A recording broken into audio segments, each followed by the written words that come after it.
Good morning and welcome to Guelph. Welcome to the Warp Annual Gathering 2026.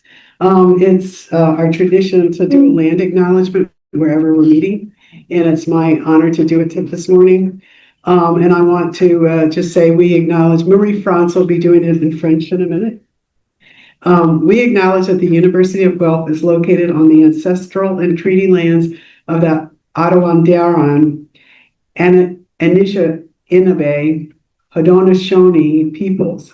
This land is situated within the territory covered by the Between the Lakes Treaty Number 3 and is part of the broader lands protected by the Dish with One Spoon Wampum Agreement, a covenant that calls upon all who share this territory to do so with respect, responsibility, and care. As we gather here today, united by our shared interest in textiles, creativity, and community, we recognize the enduring presence, knowledge, artistry, and contributions of First Nations, Inuit, and Métis peoples. We are grateful for the opportunity to learn, create, and connect on this land, and we commit ourselves to fostering relationships grounded in respect and reconciliation. Thank you. Thank you. Can you hear me? Yeah, okay. Nous reconnaissons que l'Université de Guelph est située sur les terres ancestrales et visée par des traités des peuples Attawandaron, Anishinaabe et Haudenosaunee.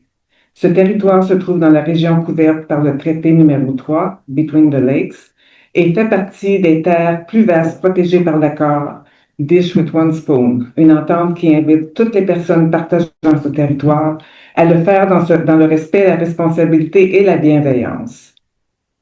Alors que nous nous réunissons aujourd'hui autour de notre intérêt commun pour les textiles, la créativité et la communauté, nous reconnaissons la présence continue des savoirs, l'art, les traditions et les contributions des peuples des Premières Nations, des Inuits et des Métis. Nous sommes reconnaissants d'avoir l'occasion d'apprendre, de créer et d'établir des liens sur ce territoire et nous nous engageons à favoriser des relations fondées sur le respect et la réconciliation.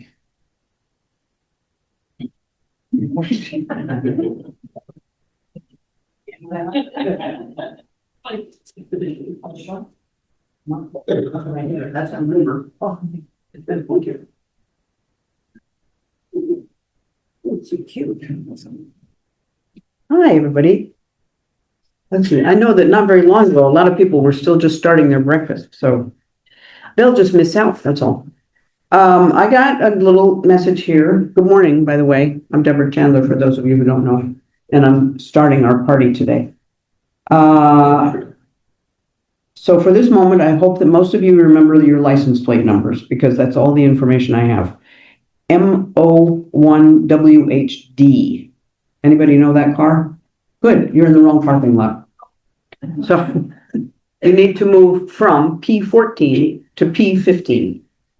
Okay. Oops, that's a table. Okay, good. Hold on a second here. Okay, thank you. Okay. Not here either. Wait a minute.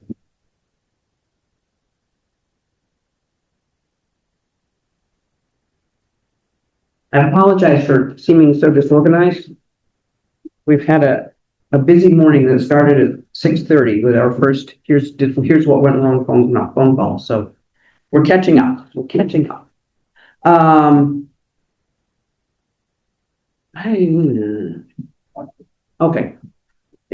So I think that all of you have received your agenda for this meeting at least once, and once by email, once in the packet. So I'm not going to go through the whole thing for the whole meeting, but it's there. Please check it. I know a lot of people don't actually check what's in their packets until they get home. It would be very useful if you would at least look at each page before you leave, here. So, the meeting today, we're basically laying it out so that everybody who is in charge of a committee or something is going to be telling you their part. This year has been very interesting and strange for us in some ways. And so we're doing a lot of new things, which is great and fun. And we're excited about it. So thank you for coming. We're excited to be in Canada. We're excited to have so many Canadians with us. And if I put this on, does it? Can you hear me? Is that enough or do I need to hold it up closer? What? Oh, where do I do that?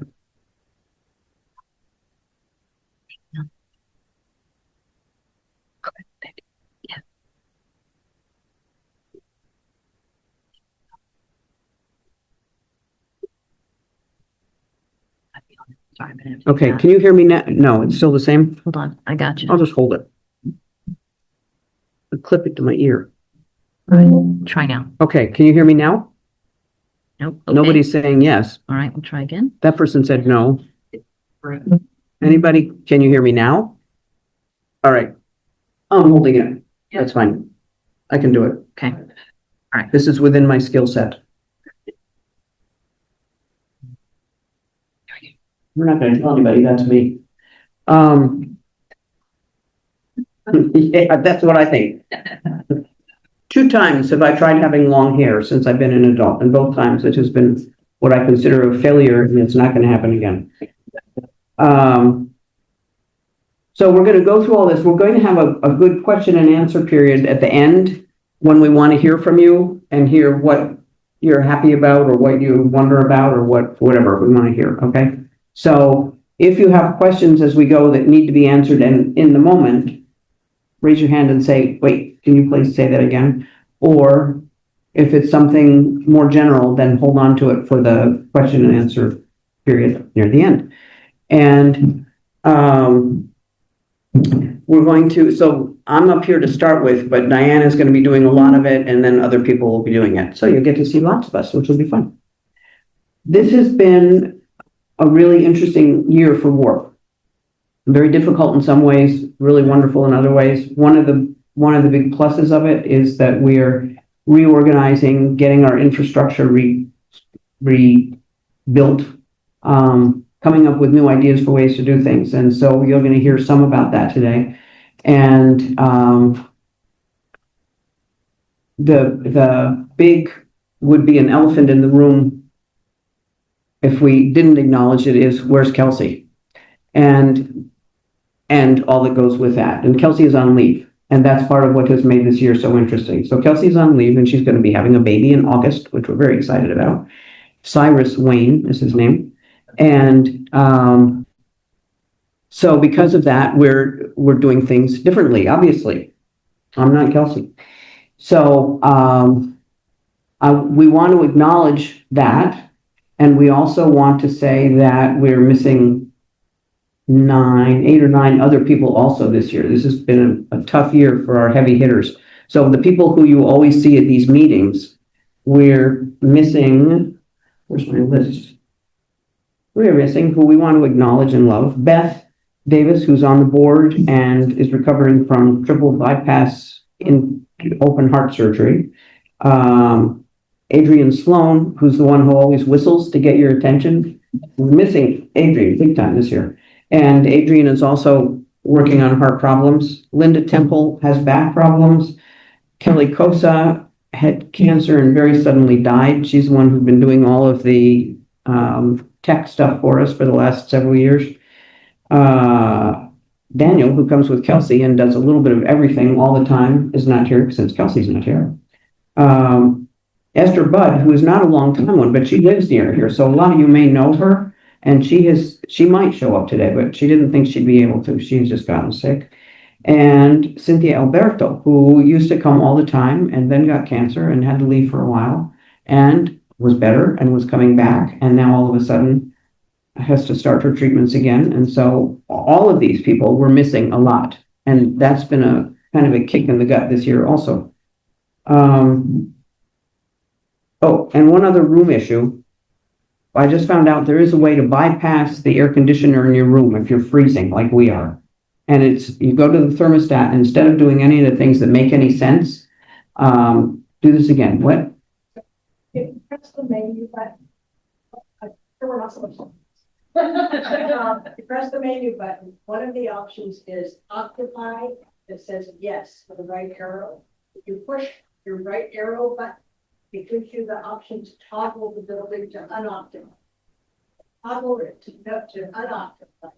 Then there's no heat, there's no air conditioning. So everybody in the building has to agree, but with the third floor, it's, okay. All Right. So people are gonna have to agree, because changing the thermostat, stop the air conditioning. Did the people on this side hear that? Since she was talking that direction? If you go to your thermostat, press menu, it'll give you the option of occupied or unoccupied as far as the room goes. And she's saying if you just put in that the room is unoccupied, it'll shut off the air conditioning. Why would you air condition a room that nobody's in? So, I don't know about you guys, but we're gonna try it. Yeah. What? The window open. Oh, right.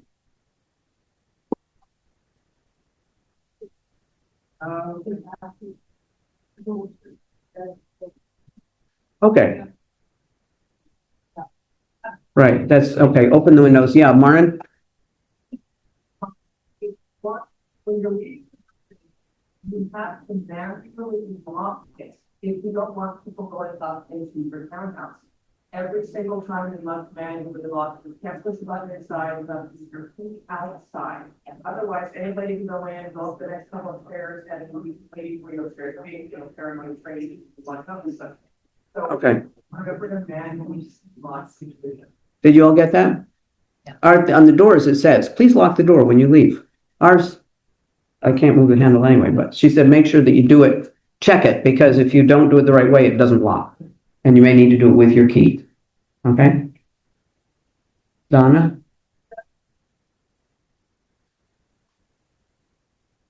Oh. Okay, there's an idea. Right. Okay, on to, let's say other things we were going to talk about. So, more people coming, good. So one of the other.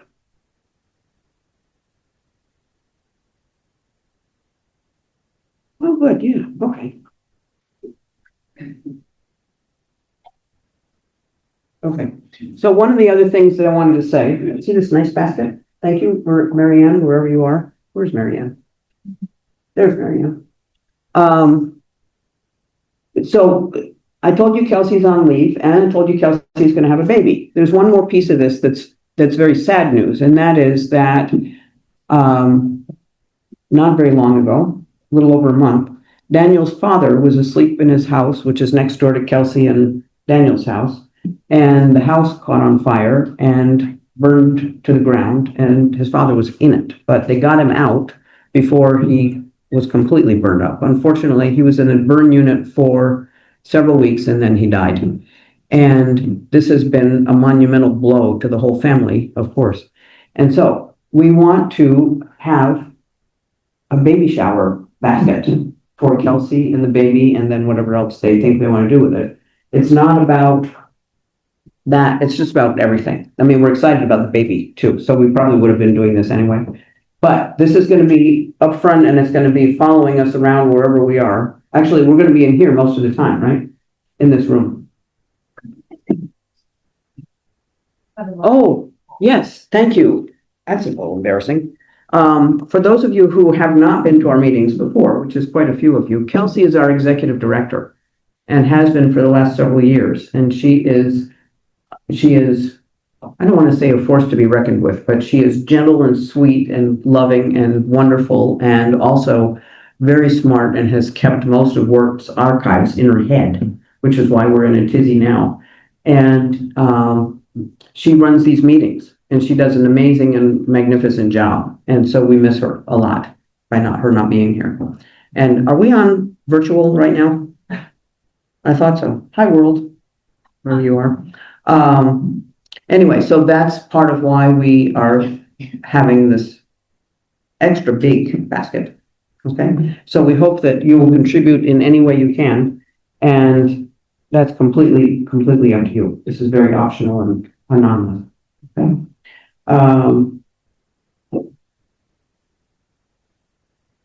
And I mentioned this a little bit last night, but I'm gonna say it some more now. We don't know where next year's annual meeting is gonna be, annual gathering is going to be. We have various options.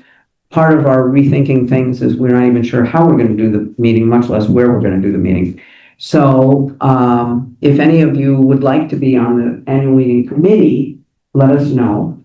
You can tell me or somebody else. There are 6 of us on the committee right now. Plus Lindsay's been beside us all along. Lindsay is being Kelsey this year. And that's also very exciting. And most of what we're going to do this morning is introduce now to you, the board, the staff, and the committee. So, I want to start with the committee, if they're all here. Could you guys all come down front, please? The 6 of you who are on, I'm one, the 5 more of you, so Murray France, Mary Ann, Amy, Tina, Rocio, You. 1, 2, 3, 4, 5, 6, me. Oh, good, good. Oh, yeah, come on down. Come on down. Don't we get a prize or something? Give you a prize? And we're gonna have a bunch of those. Okay, so the Canadian half of the team is Marie France Goslin, Marianne Dolkowski, Tina Jennings, who are, yay, our Canadians who've made this all happen. And our non-Canadian, and I need to say it that way because we're coming here from 3 different countries. Rocio from Mexico, I'm coming from Guatemala, and Amy's coming from Alabama. And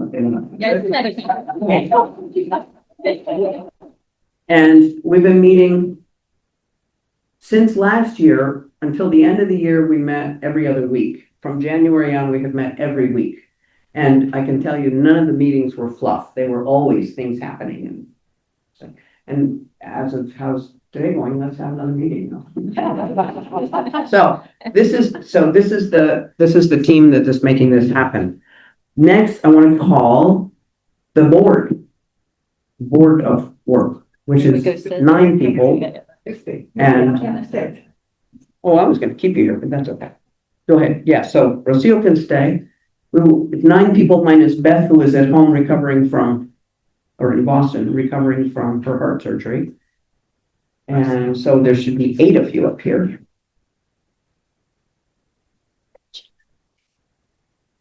Oh, but there are 8 people there. I'll hold them. I think, does the virtual thing, is there a camera on us and how wide does it go? That's what I'm You're just checking. I'm making it larger. Okay. trying Well, to we capture can. you all. Oh, I guess we You can. guys will kind of. Okay. Okay. We'll get friendly. We'll get much. It's about time. I know. We're such nasty people. Do you want to introduce yourselves? I am. I am Marin back from Oregon, and is that it? Yeah. Well, I don't know. You have anything else interesting to say? I'm awake, kind of. Okay. My name is Cheryl Mush. I live in Kirksville, Missouri, and I'll be talking later about the interesting things I have to say. Oh, do I need to pass this to each of them? Probably, yeah. And it's where? Just have to repeat. This is for the virtual world. Okay, hello, virtual world. Welcome. Thanks for joining us. I'm Marin Beck from Eugene, Oregon, and I've been on the board for 7 years. And she's awake. I'm almost awake. My name is Cheryl Mush. I live in Kirksville, Missouri. I am Warp's treasurer, and I will talk to you about some interesting things a little later in the meeting. I'm Diane Manning, and I'm from Los Gatos, California. I'm the co-chair of the board, and you're going to hear from me more than you probably want to. I am Chad Troyer. I currently reside in Lexington, Kentucky, and I'm going on my 3rd year on the board. Yeah. And you're a graduate student. I am a graduate student also at the University of Kentucky. I'm Hetty Hollyfield. I live in Raleigh, North Carolina. I'm the current secretary of the board, and that's about it. Liz Gibson from Socorro, New Mexico. I've been on board as long as Chad. Newsletter editor. And the newsletter editor. I'm Rocio Mena. I'm living in Mexico City. I've been in the board since 2020. Emily Huber. I live outside of Boston, Massachusetts, and I'm wrapping up my first year on the board. And a round of applause for them.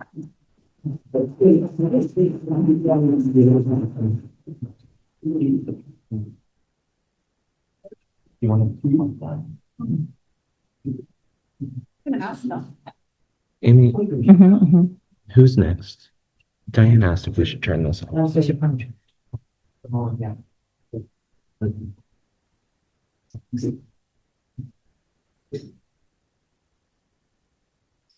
gonna turn it off or leave it on for now? See here. Try to see if I can get that. Go ahead. You go ahead. Okay. You should be able to do something, right?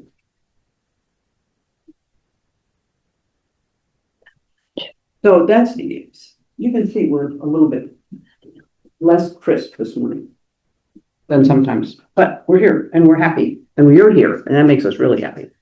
So that's staff, yeah, that's because we have to go out in the hall and get them. One of them's right here. Here you are. Okay. Yeah, get Lynn, somebody, bring Lindsay in, please. Thank you. I did it in different order, so I got lost again. Those of you who don't know me are gonna have a different impression of me than most people have. Elena, wanna come up? I don't know, mostly your mouth, because I don't think you. Okay. Is that better? Okay. So our staff, the board is mostly a volunteer organization. And we just started having something called a staff within the last couple of years. But we do. Kelsey is the executive director. Elena was doing what she's doing now. Before she was doing it for free, and now we're actually paying her for it, which is good. So she's in charge of social media and those things. And come on down, come on down.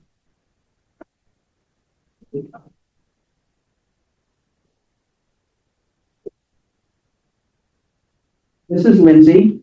Hi. Woodruff. Oh.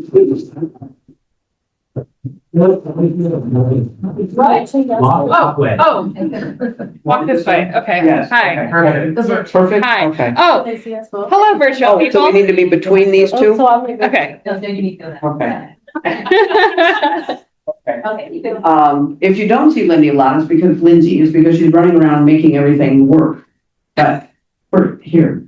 Oh, hi, I'm Lindsay. I am Warp's administrative assistant and I'm from Dayton, Ohio. I've been with Warp for a little over 2 years. And that's me. And you have 2 other businesses. Oh, I also own 2 small businesses. And if you've gotten a ride on the golf cart, you probably met my daughter Mara, who's here volunteering. Yeah. Good. Okay. Hi, my name's Elena. I think a lot of you recognize me from last night, or maybe you don't. And I'm the official title is marketing manager, but I don't love that title. So I consider myself more of like A marketing communications, no, like associate. So I try to make sure that everyone knows what's going on at work. And that's been the extent of it so far, I think.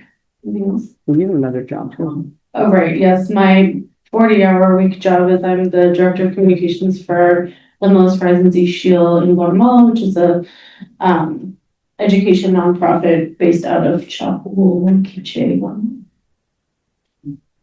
Anything else? I like these guys to tell you what's going on in other parts of their lives, so that you know that they are invested in the work, mission, and values through and through. And, you know, it's not like we just pick them off the street. So, these are great people. Thank you. Okay, thank you. Wait. Thank you. And now you know who to call if you don't get the communication you want or anything going on this weekend. Thank you. That's us. All right, thank you. Right. That's more than enough for me. I'm turning this over to Diane Manning, who's gonna handle the rest of this. And I was gonna say, I'm bringing, yeah, she's planning to stay a while, you can see. Just in case. Yeah, right. Oh, right. This is my magic wand. It's been in resting for a while, but I decided I would use it to pass the baton on to you now. And the microphone.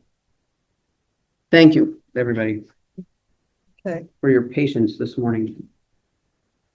Thank you, Deborah. You all know that Deborah is the founder of Work, right? New people, just making sure. Okay, where's Maren?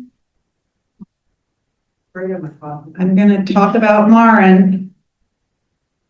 So while she's coming up, just in the interest of time, Maren is retiring from the board this year. She's not retiring from work, however. So pardon me if I read, but it helps me stay on task. So I'm here to speak about Maren, who is retiring from the board after 7 years. She completed the term of another board member who needed to leave and then served needed to leave after your 2 over 3 year term, and then you served 2 full terms after that. In addition to her stint on the board, Maren is one of our most active members. She was an inaugural member of the Grants Committee and chaired it for 3 years and really shaped what is now one of WARP's best known programs. She started the Business Networking Group and chaired it for the year it met. She served 2 years on the Nominations Committee. She was an early Artisan Direct Connect advisor. You're going to hear about all these groups in a little while. And she is the chair of the membership committee, which actually recommended the creation of the Networking Roundtable, which is a really cool monthly activity that you will hear about.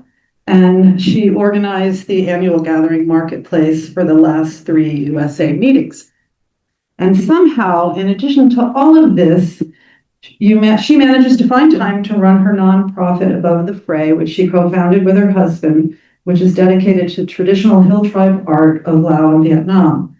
Maren is probably one of the world's experts on the traditional weaving of Laos and Vietnam and leads frequent in-depth village tours to the area. I think she mentioned that she's just looking for it. Yes.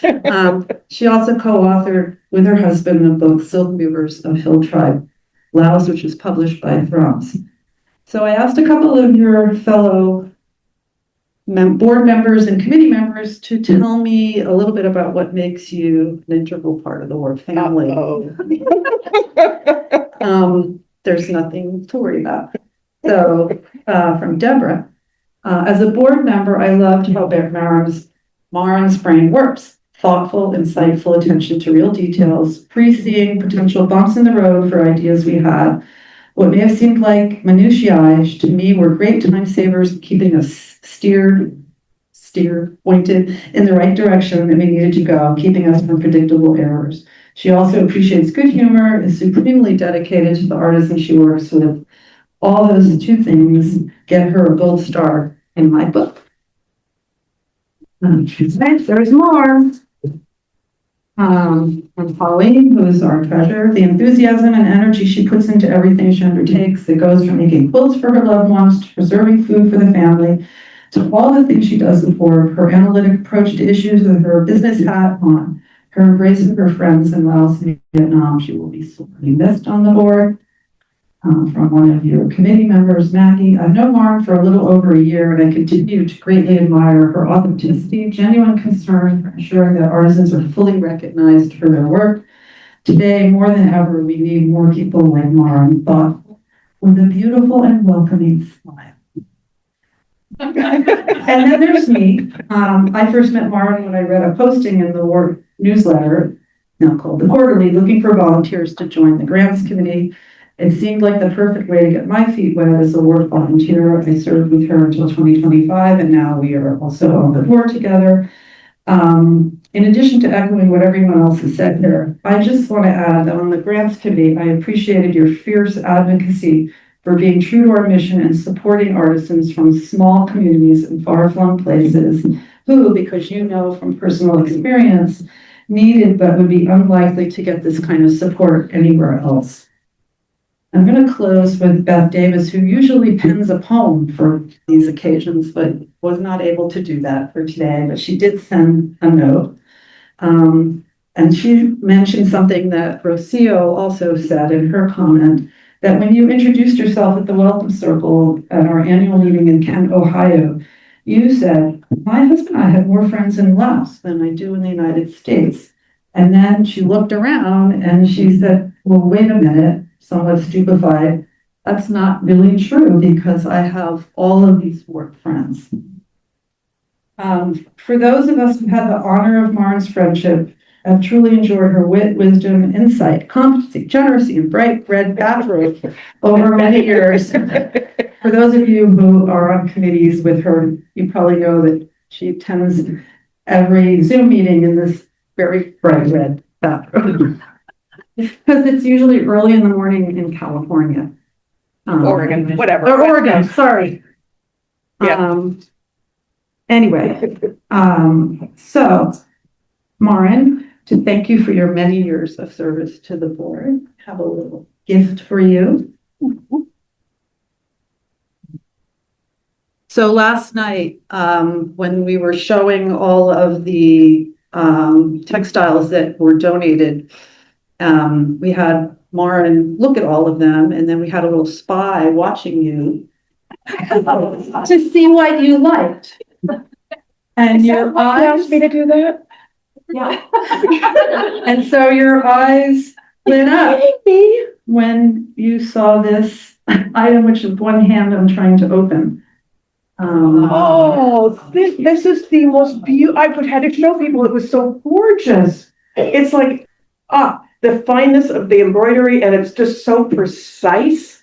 And it's so hard to find somebody who can embroider and keep that line so finely and not wobble a little bit because they got tired or didn't have their coffee yet. This is fabulous. Oh my God. Do you know where it's from? Oh, from Kutch. It's good. It's from Kutch, yeah. Okay, good. Another area for you.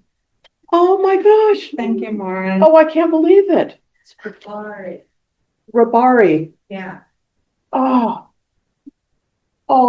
my goodness. We're gonna miss you, but you're not going far. No, I'm not. Okay. Not going anywhere. Just won't be at the board meetings. It got me teary at the last board meeting I attended.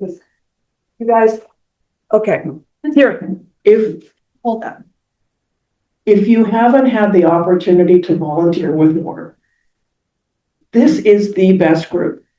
This is a group of people who don't just care about textiles, but care deeply about the artisans who create them. And that makes a group of people who really are specially connected, because we all have that. And it doesn't matter if we come from academia or a farm, or we weave, or we just appreciate textiles. It doesn't matter what it is. Everybody here cares about the artisans. And when you get on a committee and you work with other people who have that same heart, it's a magical place to belong. And I encourage every single one of you who hasn't volunteered, dip in your toe, try volunteering with a committee that sounds kind of interesting. And I guarantee you, you will find a home here, and you will find people you can't believe you live without. So please talk to any of us who are running committees, because it's an amazing place. Thank you all. I didn't bring my agenda. Am I the next person also? You are for what? Sorry. Oh, yeah, I get to do another little thing here for Deborah. Can you come back up? I'm going to read again, apologies. So I'm here to make an important announcement about some changes on our board. I'm making this on behalf of the board. So just to explain, the board has two co-chairs who serve for 2 years. We sort of alternate. So I'm in my first year, and Beth Davis, who's not here, this was her second year, so she was the senior co-chair.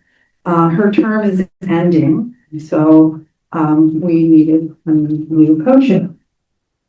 And so, we were casting about for the best person to be co-chair this next year. Which is, say it is another board member usually. Yes, it's usually, thank you for coaching me. That's why you're here. It's usually another board member.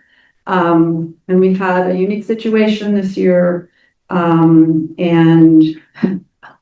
there was some we didn't have a person who can't step forward. So Deborah made an offer we couldn't refuse, which was to step in as an interim board co-chair for 1 year. With Kelsey on leave, this has been somewhat trying, as we've mentioned, and we've really come to appreciate the many myriad ways that Kelsey has led and supported this organization. We feel that Deborah will bring much needed wisdom and perspective to this role. She's been on the board, chaired the board. It's a huge history with us. And it will give us an additional year to redefine the co-chair position according to our current needs and make plans for filling 2 co-chair openings. So Deborah is a non-voting co-chair. So she's here to support us. She's already done an amazing amount helping to organize this meeting. But I'm not done, because maybe even more exciting, Deborah's also going to return to the board as WARP's first emeritus board member. And for those of you who know Latin, she's an emerita member. Well, so what is an emeritus board member, you may ask? It's an honorary position typically given to a board member who has been instrumental in building up an organization over many years and has a wealth of knowledge about its history, culture, and its practices. This person provides strategic guidance and a non-executive perspective on critical matters before the board and often serves as a mentor to new board members. None of us think of anyone more who fits that description of a wise and inspiring leader who has profound knowledge about and insight into WARP's history and culture than you. The position has no term limits, which means she can serve as long as she likes, or as long as she can stand it. And as with the co-chair role, is a non-voting position. So thank you, Deborah, for once again stepping up to support WARP. And we're so grateful for this and everything else you've given to WARP. Thank you. And I'm really excited to work with you closely. Thank you. Okay. Okay, great. Now we are Hetty's back up.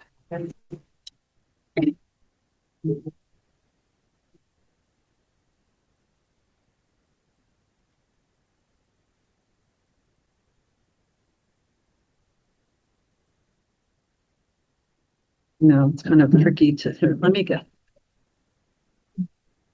Passing the baton There you go. and you hold that. No, I don't want it that plugged in. This is communications. I'm going to take my paper. Okay, as the secretary of the organization, is in the bylaws that at the annual meeting, you approve the minutes from last year's business meeting. And I'm sure I posted them in the members area in the discussion group for the annual meeting, both the online one and the in-person. I'm sure you all looked at them this morning and read them. And if you have any questions, I'll entertain them now.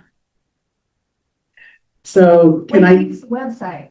Yes, I think it's, I think we're going to hear about the website later, but the members discussion area is an enriched version of the old Yahoo groups, which I depended on a lot when I was an early WARP member. And so I'm really happy to see a mechanism to communicate internally available at the WARP website. And this is a place where we can share things like documents. So I need a motion from the floor for minutes approval. All right, Ricky moved and I need a second. Kate seconded. Okay, all in favor? Do you want some bedtime reading tonight? Can you take a look at them? Oh, any nays? Oh, none. It's unanimous. I couldn't hear the people online though, I'm not sure. Okay, so my next task is, as you heard, Maren is leaving the board, which means we have an open board position. We also have Diane Manning is ending her first term on the board. So it's my pleasure to tell you about these two candidates, and then we get to vote on them. So the new candidate is Susan Albert. Susan, you want to stand up, and I will just read her statement of interest when we asked her to consider being on the board. And here's what she said. Since becoming aware of WARP, I have found its mission statement to resonate deeply with the values I hold dear, celebrating and furthering the social, cultural, historic, artistic, and economic importance of textile arts, and doing this on a global scale to lift all boats on a rising tide. My degree in textile design and my current employment in nonprofit fundraising can be a useful fit for the organization now and in the coming years. How neat it is to be able to bring skill and passion to a meaningful, impactful organization. Last year was my first annual meeting and an introduction to the depth and breadth of WARP and its members. I feel that WARP's work is meaningful in a world that is quickly losing cultural traditions and modes of expression that are vital to global communities as they seek to find economic and social opportunities. So that's Susan. Yes, we're very excited about her. And Diane's love affair with all things fiber was kindled when she spent a week in the Guatemalan highlands learning the basics of backstrap weaving from a Mayan weaver. This experience led to an enduring passion for learning about and collecting handmade crafts, especially textiles. Now, retired from a high-tech marketing career, she spends much of her time, when not traveling, working with nonprofits that support her two main passions, advancing the livelihood of artisans worldwide and helping to preserve the cultural heritage the craft embodies, and helping girls and women in underserved areas gain better access to education and technology. Diane joined WARP in 2017, and she currently serves as a co-chair of the board and is the Artisan Supports Grants Committee Administrator. So those are our two candidates. And now if you two would leave the room, we'll have to vote on whether. And if there are any nominations from the floor, feel free to offer them now. Any nominations from the floor? We can't vote until they leave the room, so think about that for a minute. Any nominations online, Chad? No? All right. Do we have to do a move? I think, oh, yes. Just to vote? To accept, yeah. We do. Accept the. Yes, can I get someone to move to accept the slate of candidates? Betsy? I moved to accept this weekend. And can I get a second? Ricky, seconded. All right, all in favor? Aye. Hooray, somebody go tell them the good news. We're very excited about these candidates, so.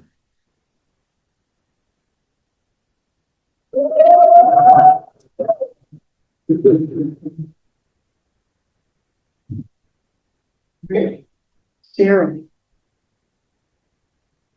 This is sort of like Jack in the Box up here. We're going to be switching, passing the baton off. And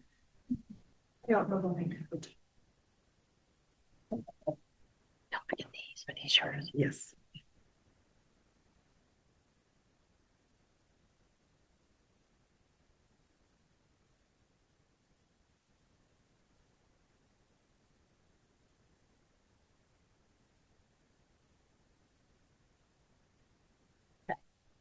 There you are. Gonna start sharing it in just a second. I'm up here to give the financial report. My name is Cheryl Mush. I'm the treasurer, and I'm going to do a kind of a very high level financial report today.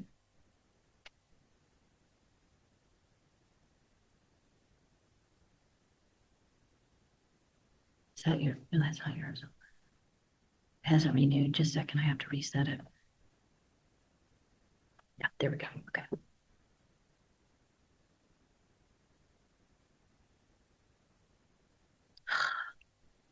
Thanks for your patience. Sorry, go, there we go, all right now. I know. High level means we're just gonna look at the top numbers. We're not gonna delve into all kinds of detail. And part of it is, you've heard about our challenge for this year with, Kelsey, who is the holder of most things financial. Just take the arrow. Okay. Yeah. So I just wanted to talk kind of at the high level. Right now, Warp's operating budget is $200,000. It's actually $200,043. And I wanted to just kind of show you where the money goes in and where the money comes out. So we have memberships, donations, fundraisers, and bequests all going in, and most of that is paying for staff salaries. Staff salaries is our primary expense. We have some operations costs, we have some program costs.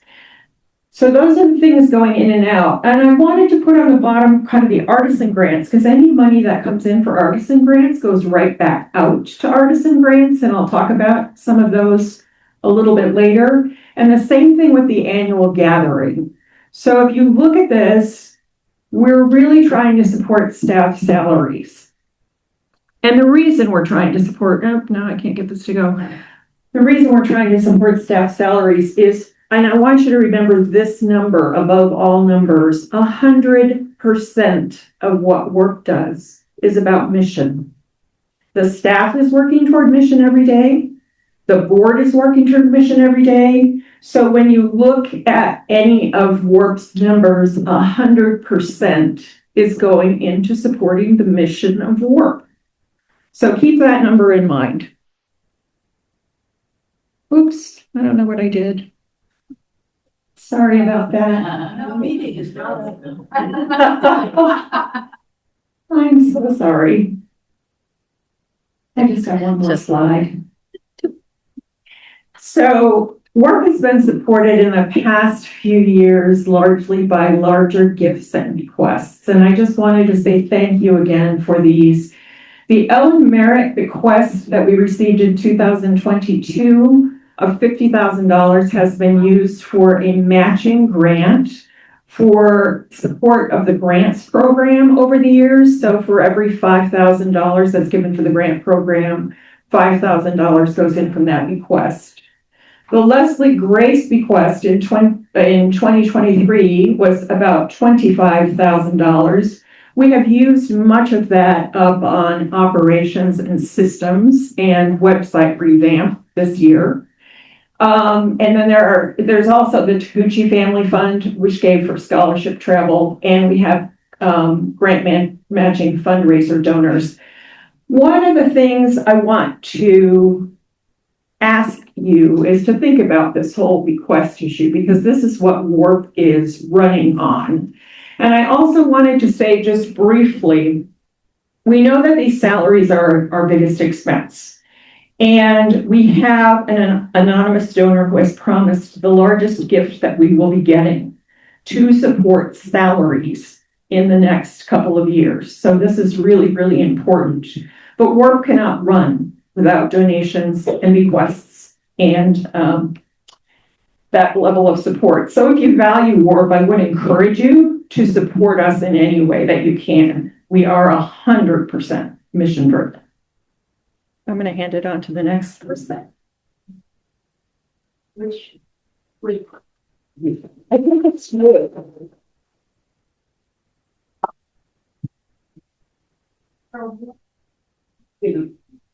Not sure I could answer questions since Kelsey is the keeper of the granular numbers. So would you like me to take questions? I'm going to encourage us to take our 5-minute stretch early to stand, and we're going to pull up the website a little bit so we can show you a few things, areas to go. Oh, I can show them where Hetty posted the minutes, so you can go read them tonight for your bedtime reading.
virtual folk.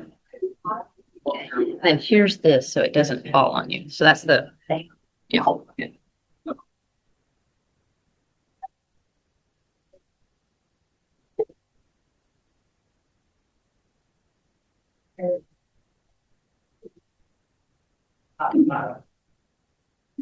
Are we back online?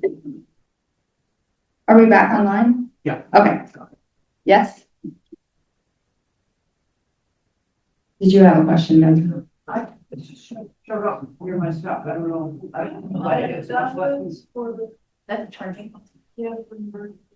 Oh, hey, Amy. I don't wanna, because I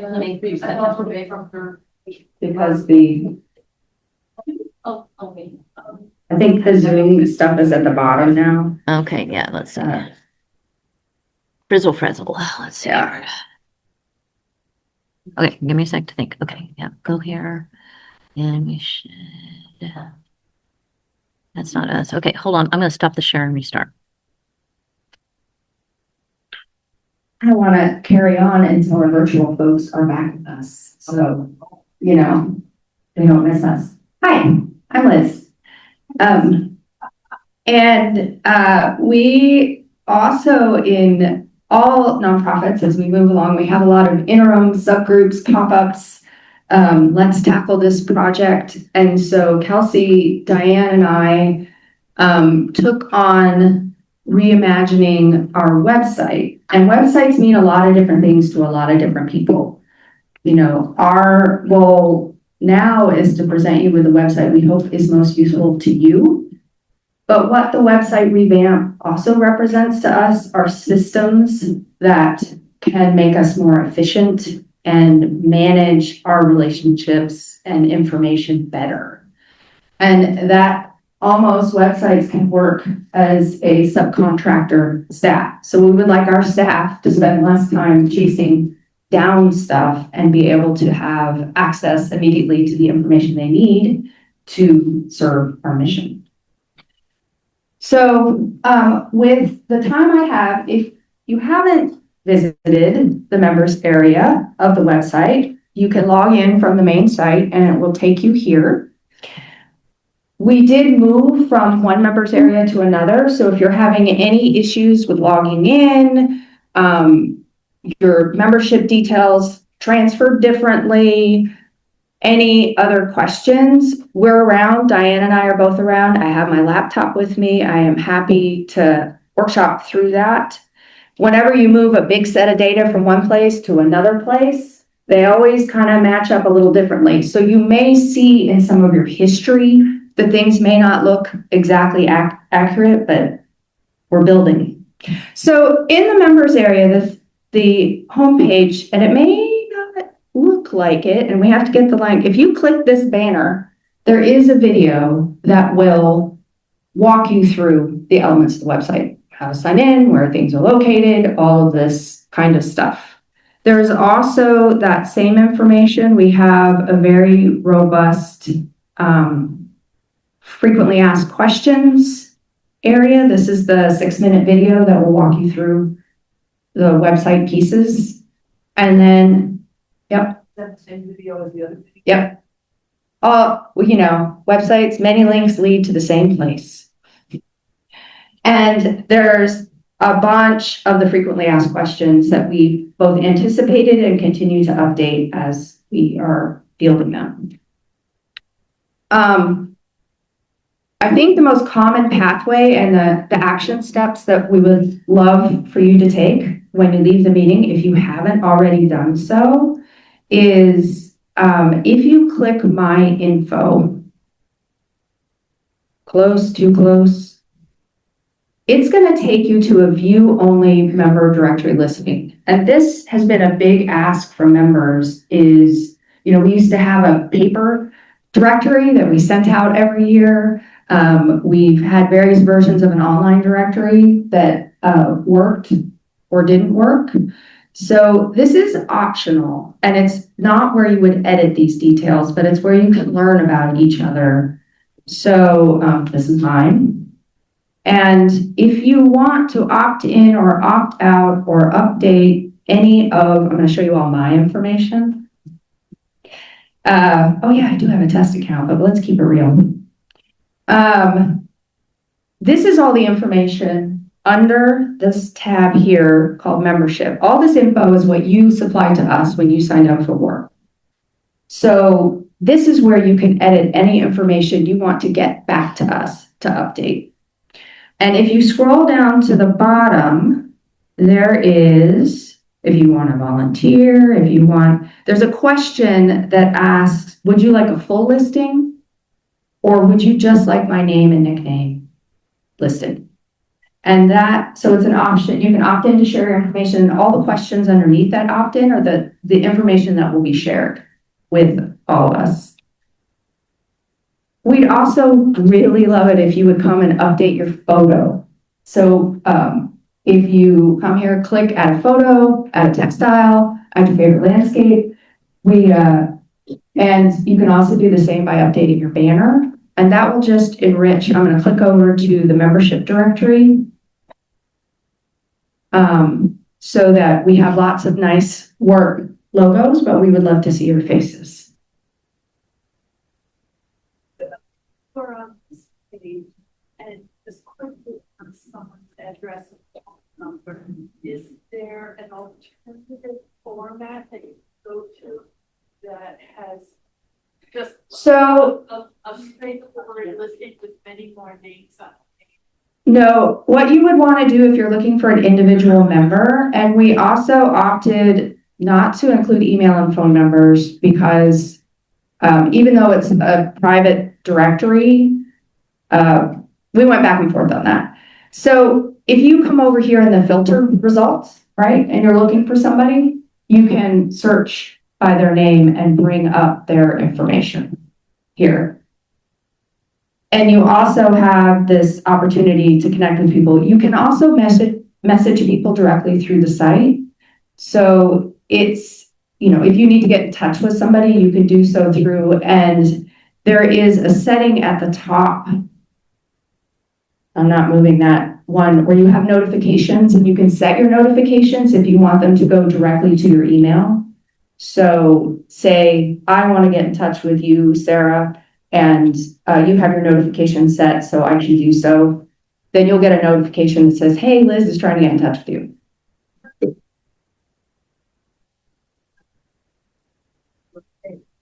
I could find. Yeah, the search currently only has city. Yeah, we are going to actually, I tell you what, I only have a certain amount of time allotted here, and I would love to do a Q&A. So if people find me with their questions, I'll help, but someone give me a time. So I want to answer that. We only have city in the search, but we could definitely look at adding state, and I think that would be helpful.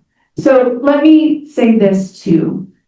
Anyone who's done a website knows the vast network of options. You can customize things and you can also eliminate things. And so it's a work in progress, right? When we figure out what's most useful to you, we're going to dial into that.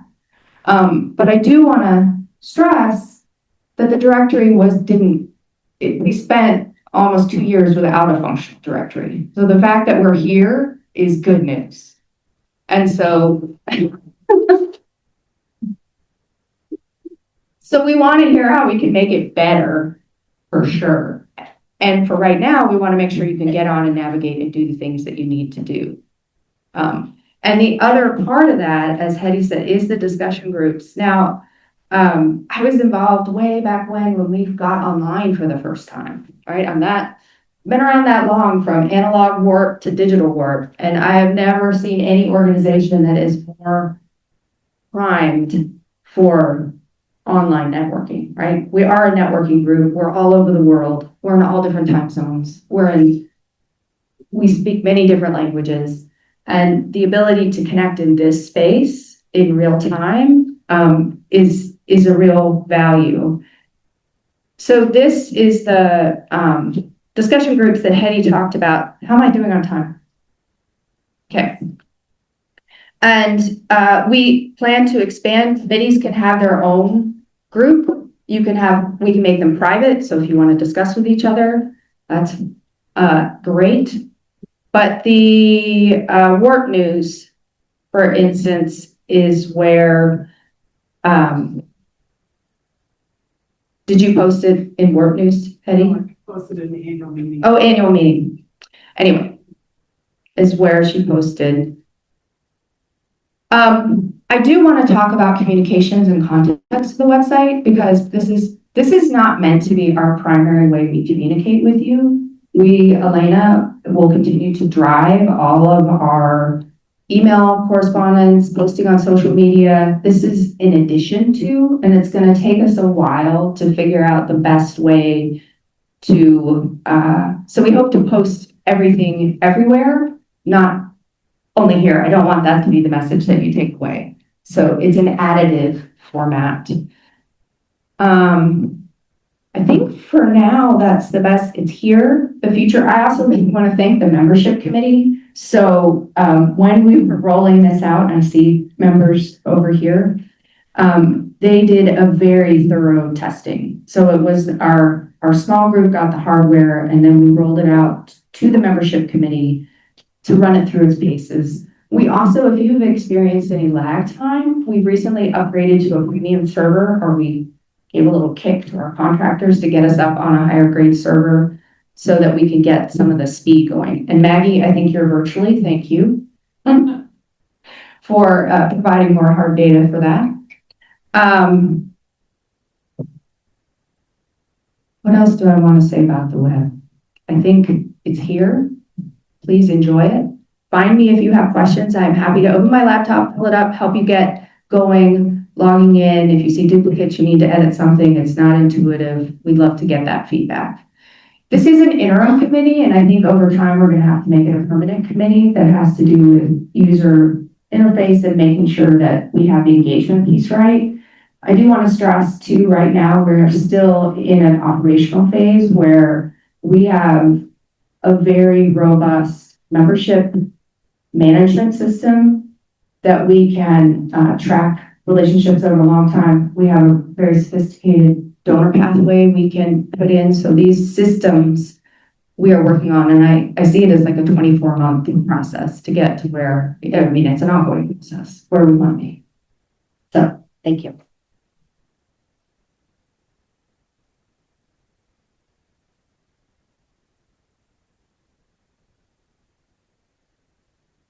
I don't have any slides, so We can look at the beautiful website.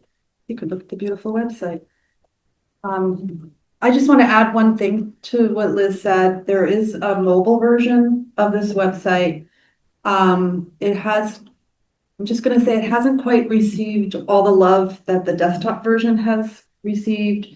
So if you're using it, you may run into things like images over text, and it just may not look pretty, but we are working on it, and we just need to actually feel free to go through it.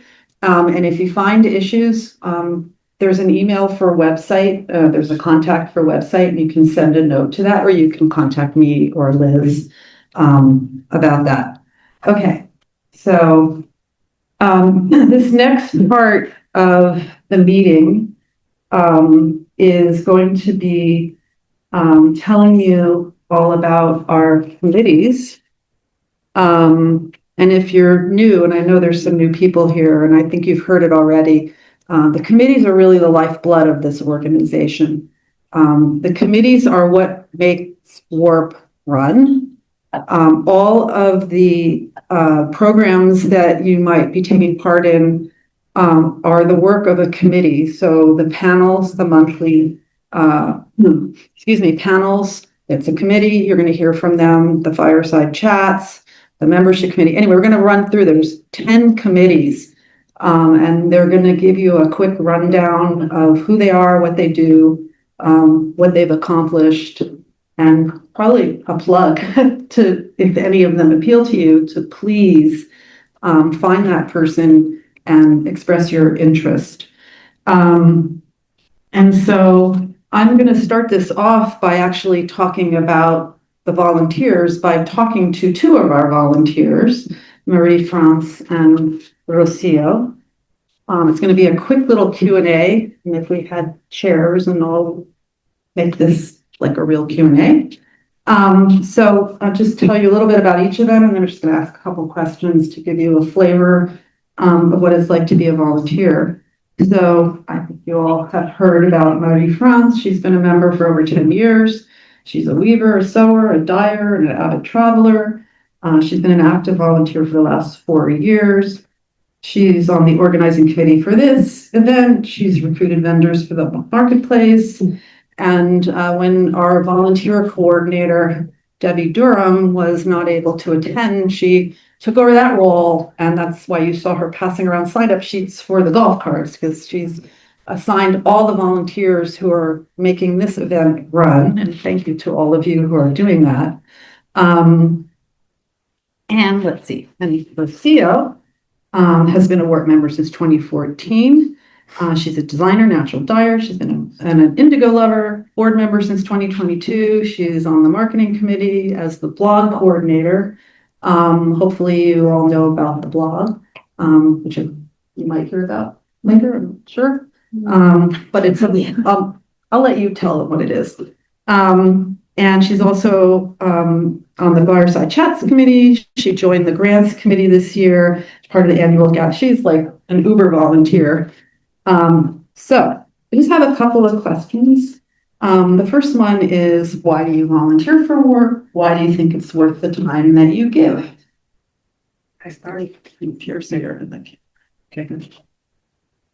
Well, at the beginning, I was not sure. It took me a while. I was a member, but before we were actually having meeting virtually, I didn't really quite feel the connection for a number of reasons. Being French Canadian and the group is mostly English speaking, I was a little concerned about that. And some of you know me by now, you know that when I get stressed out, I cannot spell and I cannot speak English. So I was a little worried about that. But then, so my first committee was to be on the nominating committee, because I wanted something that had a beginning and an end, because that's the way I wanted to do this. Well, we know where that led me. So, and then the panel committee, which I love.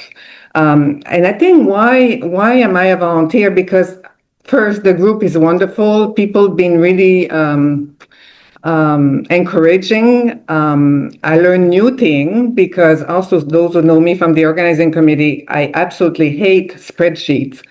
And I had to do it for this meeting. I had to do a lot. So you can learn new skill. A lot of us were not comfortable with Zoom. So basically, you know, I learned a lot along the way. So I'm thankful that I had that opportunity, because when you're retired, you want to do the fun thing, and you don't want to necessarily have the stress of learning new things all the time. And so that forced me to do it. And I think I'm really appreciated for that. So, and I guess the last thing is, despite the language barrier, I did find a community of people who were really friendly, encouraging, and so that's why I'm still here, and I love it.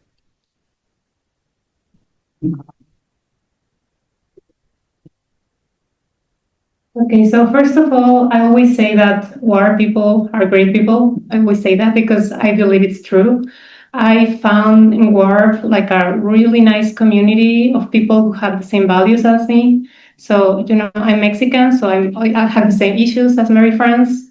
I'm Spanish native speaker, but it also has helped me improve my English skills. Me too. Yeah.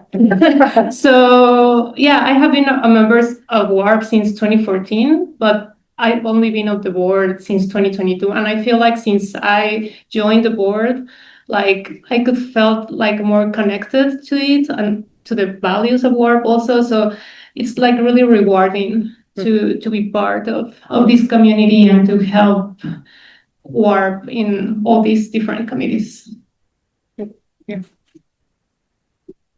I just want to add to all the things that Rocio does. Our applications for grants are in Spanish and English, and Rocio helps and does much of the translation into Spanish. We get correspondence in Spanish. We rely on you quite a bit for help with the Spanish side of things, so thank you for that.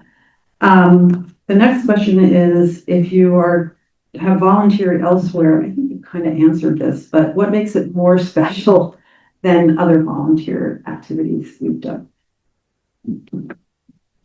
I think the people are here. You really feel that you're among friends, and we share the same value, the same objective, and many of us are avid travelers, so you can exchange stories and tips and whatever. So I think it's wonderful. I think that's what makes the difference.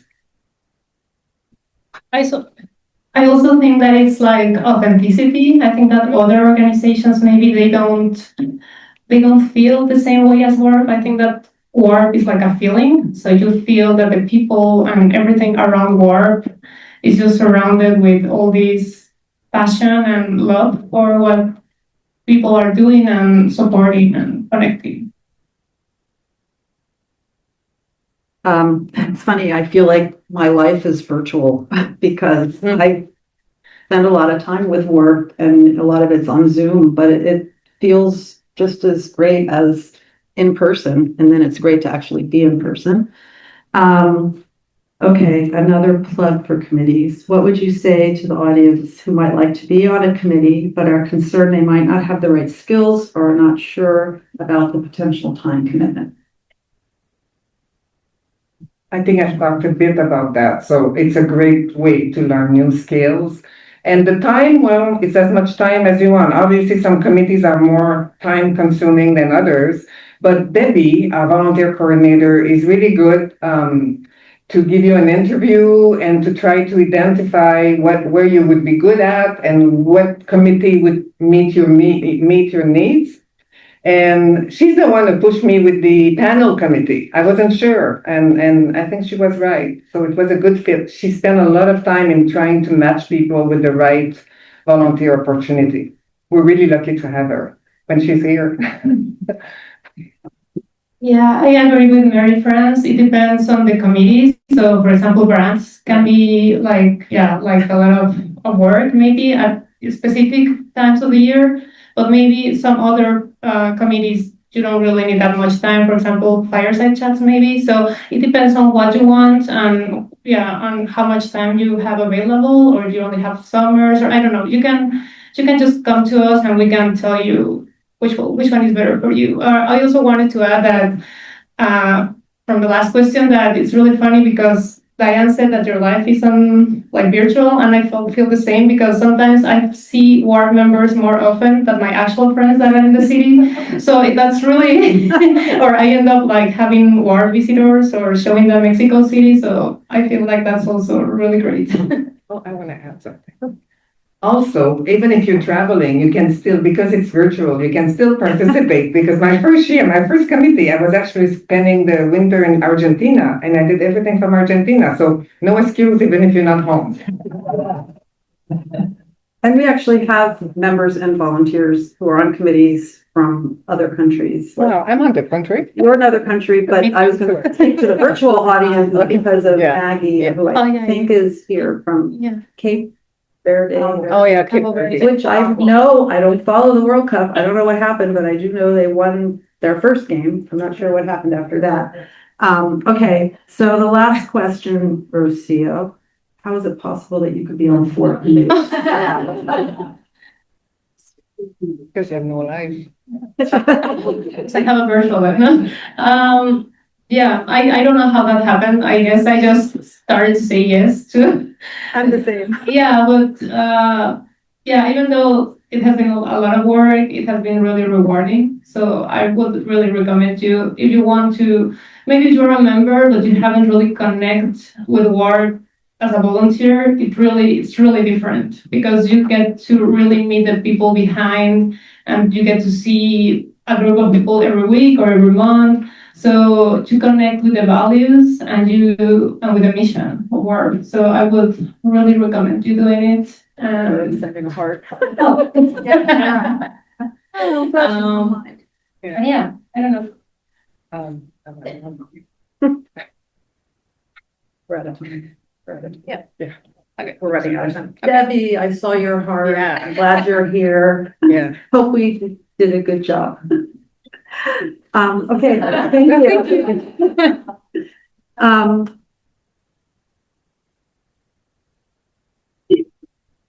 Okay, so that's all a lead-in to talking about the committees and the accomplishments for this year. So we're gonna have each of the committees come and just the representatives or the chairs come up, I'll call you up to talk a little bit about what they're doing. So first is the membership committee with Ann Kelly.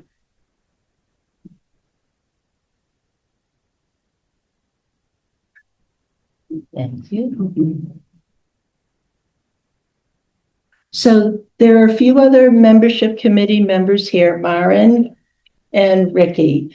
So we really welcome any suggestions after I talk. If you have any ideas for engaging members more deeply or growing WARP, we're all ears. So our mission is to strengthen the value of WARP membership and support WARP's long-term growth. And this year we decided that we would continue our work on enhancing the membership experience, especially because we knew the website was in process, and that was one of the needs that was clearly expressed to us. Our belief was that by increasing the value of membership, we'd create a strong foundation for sustainable growth. So to guide our efforts, we reviewed the results of last year's annual membership survey, thanks to Beth, who did a phenomenal job both devising the survey and interpreting all the results. So we got a lot of valuable insights. Several clear themes emerged. Members appreciated strongly WARP's virtual events and educational programming, and that confirms the importance of these events. They also identified opportunities to improve the website experience, including requests for a more user-friendly design and a searchable membership directory. So the heroic website committee, and I just can't thank them enough for their phenomenal work. It was so much work. In addition, many members expressed interest in volunteering and contributing their expertise to WARP. So we really encourage everybody to step up and do that. One area that received less engagement was the Artisan Direct Connect. So that suggests an opportunity for further evaluation and promotion. To encourage more member connection here, we partnered with the wonderful annual meeting committee to introduce a new social element to this year's meeting. So that will be cloth and conversation tomorrow night. And a major focus through the year was supporting the website redesign. All the credit goes to the website committee. They led the planning, the development, the implementation of this significant project, and we contributed by sharing survey feedback, identifying member priorities, testing features, just generally providing input from a membership perspective. And I think the launch of the new website represents a significant achievement and an important investment in the member experience. So thank you both for that. We also completed several additional initiatives. We finalized the criteria for WARP's membership levels and provided greater clarity around the different membership categories. We worked to expand benefits for business and organizational members, including guidelines to use the WARP logo on member websites. And thank you to the marketing committee for creating the style guide. I think that was you, Chad. Or Brad. So we think these enhancements will strengthen the value of membership and increase WARP's visibility as well.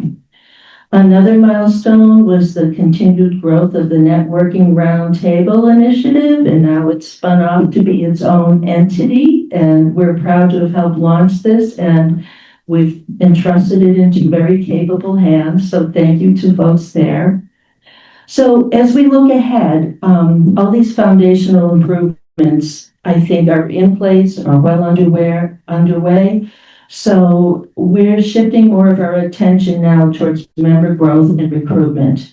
We'll continue to work to strengthen member engagement and increase awareness of programs, including Artisan Direct Connect.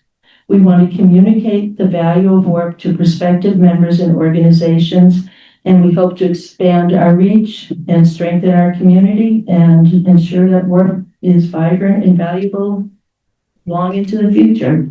So thank you to everybody who worked with us.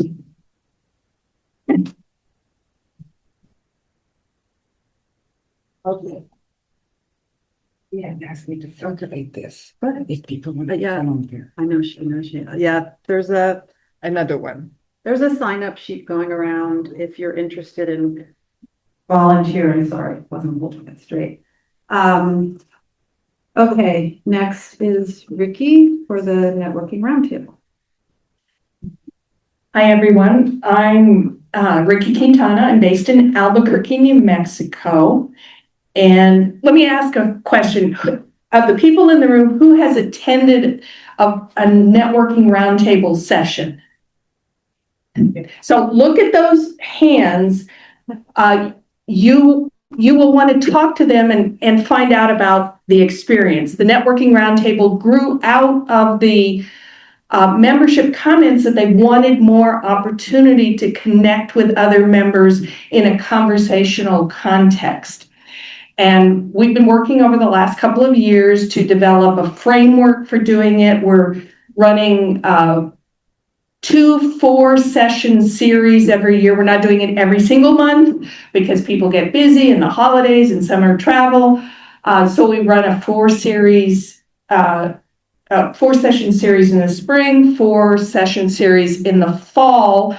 And we are working on themes that each session is built around a theme, which comes from member interest and comments. So if you have something you'd like to discuss, a theme, talk to me, talk to Maren, talk to Ellen Goodman. Where is Ellen? Goldman, sorry, Goldman.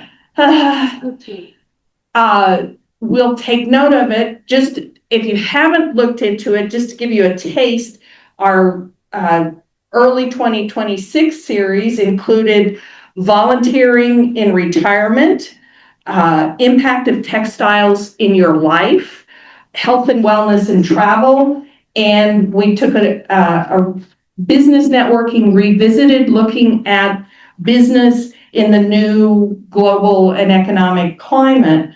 So it's a broad coverage. We try to bring in subject matter experts, sometimes WARP members, sometimes from outside WARP, to facilitate, but it's all about inviting the conversation and the insight from the members who participate in the conversations.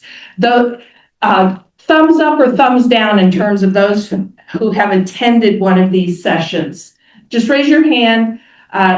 I think people have really enjoyed them. They're informal, they're interesting. One of the things that has been so exciting for me is to get a better sense of the enormous wealth of expertise, both in the textile world and outside the textile world, the diversity of interests and expertise that exists within this organization, combined with those shared values that everybody's talked about.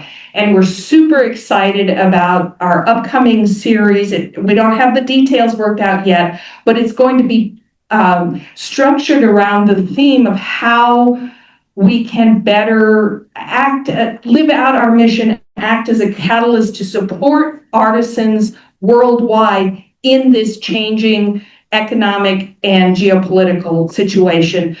We would love to have new volunteers. It's a great group, so you can ask Maren or me or Ellen questions. We'd love to have you, and I'm probably gone over my time.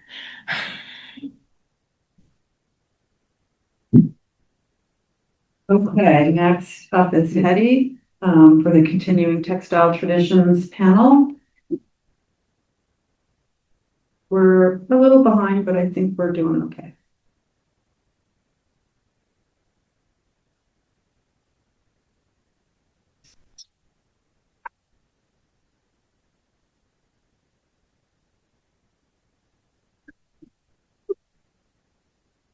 Okay, while it's setting this up, I have a request. I have a donation for the auction that I bought at a previous auction, and I need information on it to fill out the form properly. So if anybody knows, thank you. If anybody knows anything about that, Santiago. all right, I can fill it out now. Thanks, Kathy. Or I can give it to you and let you fill it out. Even better. So, my name's Hetty Hollyfield. I'm chair of the panels committee. And has anybody attended a panel here? Do people attend regularly? Yes, lots of you have. Well, we have Phyllis to thank for the panels. She started them in 2020, and she's attending virtually, so I'm excited to see her here. And what we do is once a month, 10 months of the year, is we get a panel, usually 3 speakers, sometimes it's just 2, sometimes it's 4, of people that are centered on a topic of interest to the WARP community. And right now, our committee members are Marie France, Deborah Chandler, and myself. We have 1 or 2 openings, so when the volunteer list comes around, if you're interested, I'm an unlikely candidate for running the panels because I'm not an expert on weaving. I don't weave. I have a really tiny knowledge of a culture in Peru that most people aren't aware of, but I find it really rewarding to recruit. Most people want to say yes when you ask them to do a panel. Our committee as itself is kind of loosely structured. We meet 3 to 4 times a year virtually. We could meet more often than that if we had more committee members or, people were interested in doing that. Our main topic is during the meetings, we pick topics for the coming months. And then one member usually takes that organization or idea and recruits the presenters and a facilitator and all the information that needs to go into the publications for that, because we pass that off to Lindsay and to Elena to post on the website. It's our only virtual program, which is free and open to the public. And we ask for donations. It's which normally they pay, the panels normally pay more than for themselves. And it's a way of recruiting new members. So in general, one committee member is responsible for 2 to 3 panels every year. And just to get an idea of where we've been and where we're going, these are the topics we've had. Oops, that's the wrong machine. That's where we've been in the last year. We've been to Oaxaca, we've been to Canada a couple of times, we've been to Madagascar, we've been to India. We've talked about podcasting, about textiles. We've talked about the artisan support grants, and we've heard from the World Shibori Network. It took us 2 years to recruit them to talk. And we've talked about weaving traditions in Quebec. Where we're going the rest of the year is, again, I did the wrong one. In July, we're gonna recruit 3 of you. So raise your hand if you're interested to offer us reflections on what they gained from the annual gathering. Friendship Bridge, I think they're here, is gonna talk in August. And Nari Himalayan, which is an organization that sells woolen goods, and they use funding to educate women, the local women, and they're doing just really wonderful work. They have a fabulous engagement video that you can watch. They were a grant recipient, and Stitch Buffalo, I contacted after reading the newsletter this spring, and they're very enthusiastic, and hopefully Pamela Palmer, who's here today that works there, will be one of the speakers. And so raise your hand and volunteer if you're interested in joining us. It's a fun committee to be on. Thank you.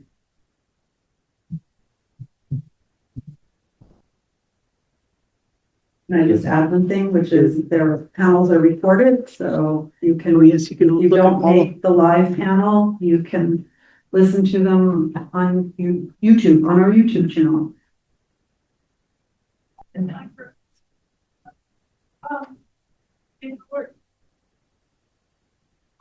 out a announce of the date, or do we have to proactively go to the website and find it?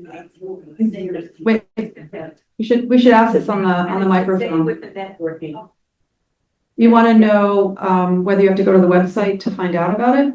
Or if we send out emails. We send out, yeah, we do send out emails about all the upcoming. Also, I think Elena is going to be speaking. We do a monthly roundup of everything that happened in the previous month with links to the recordings. So, and it's also on the website. But we also send them out in advance. In advance, yeah. When registration, we put up on the website, we say that it's open for registration, and you go to the website to register. And it opens about a month. Okay, thank you. It opens about a month before the actual event. And also, I think started putting reminders out. Yes, and we also send reminders. Yeah. I think, again, maybe Elena will speak to some of that when she's talking about the marketing. I'm just going to add a tiny little plug about the grants program, because I know many people are very interested in that program, have donated to that program, and they have been a very rich source of panel speakers. So Nari and Stitch Buffalo, and I think even, I don't know, there's a lot of the Madagascar silk weavers. We've also gotten some assistants who came from the grant program. Okay, try to move on because, yeah. Next is Fireside Chats with the CEO. We're kind of standing between you and lunch, so. Hi again. So I'm part of the Fireside Chat committee, and I don't know if you've been part of the Fireside Chat or you know it. I don't know if you can please raise your hand if any one of you. So you have attended one? Okay, attended. And who has presented at the Fireside Chat? Okay, okay. So Fireside Chat is our Meet a Member monthly program. So it is only member program. So you get to know the different WAR members. And I also think, as I said before, that it is a great opportunity to get to know all the amazing people that are part of WAR, because sometimes we just know them here, but we don't really get to know their stories and all their work that they have behind. So this is a great opportunity because they talk for around half an hour, and then it's an informal chat, and then we can just get to talk to them and make some questions. So normally they are in English, and every other month we also have a Spanish version. And at some point we also made a French one with Mary France. So please contact me if you are interested in sharing your story on a Fireside Chat, because it's a really great opportunity. I also want to thank all the committee members, Susan Willman, who's here, she's here. And all the other committee members, Gloria Miller couldn't join us this year, and Beth Davis, who is actually the chair committee. She couldn't be here either, but I really want to thank all of you, because without your work, this wouldn't be possible. So I also remember that if you register and you can't attend to the live event, you can see the recordings later. So it's always a good idea to register so that way you don't forget to see them later on the website. So, yeah.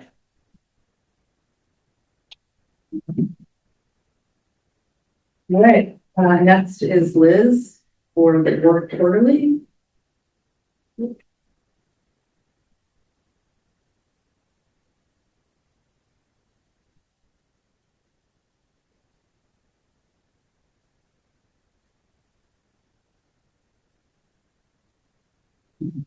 Hi. When work started, this was the primary way we connected, and that was largely through the diligent and dedicated work of Linda Temple, who set the stage for this incredible warehouse of the Warp experience and all the programs that are in it. And it is with, taking it over 2 years ago was humbling, and carrying on the tradition has been delightful. And I couldn't do it without our regular columnist. So Tina, I know you're here, there she is, took over the our regular traveler column from Deb, who did it for many, many years as well, and she's attending here. And then Gloria, I see you online. As I mentioned last night, I promised I would come home with a fistful of profiles for her. She writes the member profiles in the newsletter. And since she also serves on the Fireside Chat, we use our communication channels in different ways. We connect very much with the blog, where we can go into deeper dives, photos. We try to give the depth and breadth of what all that is work within these pages. So we very much welcome your stories, your events, your contributions, things that are happening. This is a primary way that we connect with the rest of the work community. And I do want to re-emphasize that for me, more as a unique, not separating the art from the artisan is a primary driver of the storytelling that we do in the newsletter, which is to focus on the entire ecosystem of the textile. And I think that's what makes our publication unique. And we appreciate your contributions and your support. You can get it digitally, or you can still get it in print. And we'll have extra copies in the market. And if you have any ideas, please come and talk to me. We'd love to get your submission guidelines, deadlines, all those wonderful things. So thank you. Hi, Cheryl, for the grants committee. Oh, and I didn't mention my proofers.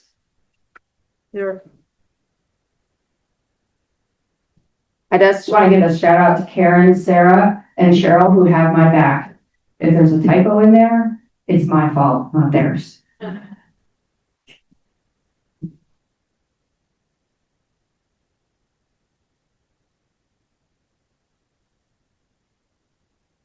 Which one did you name it?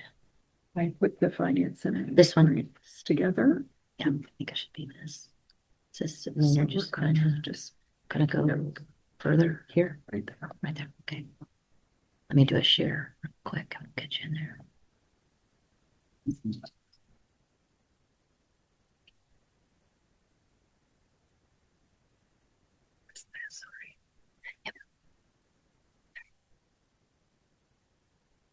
I am back to talk about the Textile Artisan Grants Program. I don't want to go into a lot of a history because I want to spend a little time talking about what's happened with this program in the last year. But I do want you to be aware that this program started in 2021 as a COVID relief program and has since grown to a development program where we support international artisans in their development. I want to make sure I hit the right button this time. So in 2005, which was last year, we had 111 applications. We had 33 different countries, and we were able to give 25 grants. The grants that we give to individuals are about $500, and artisan organizations are generally about $1,000. They can ask for up to $1,000. So this is a small grants program. And the money that comes in for the grants program is what we were able to give out. So last year we gave about $25,000.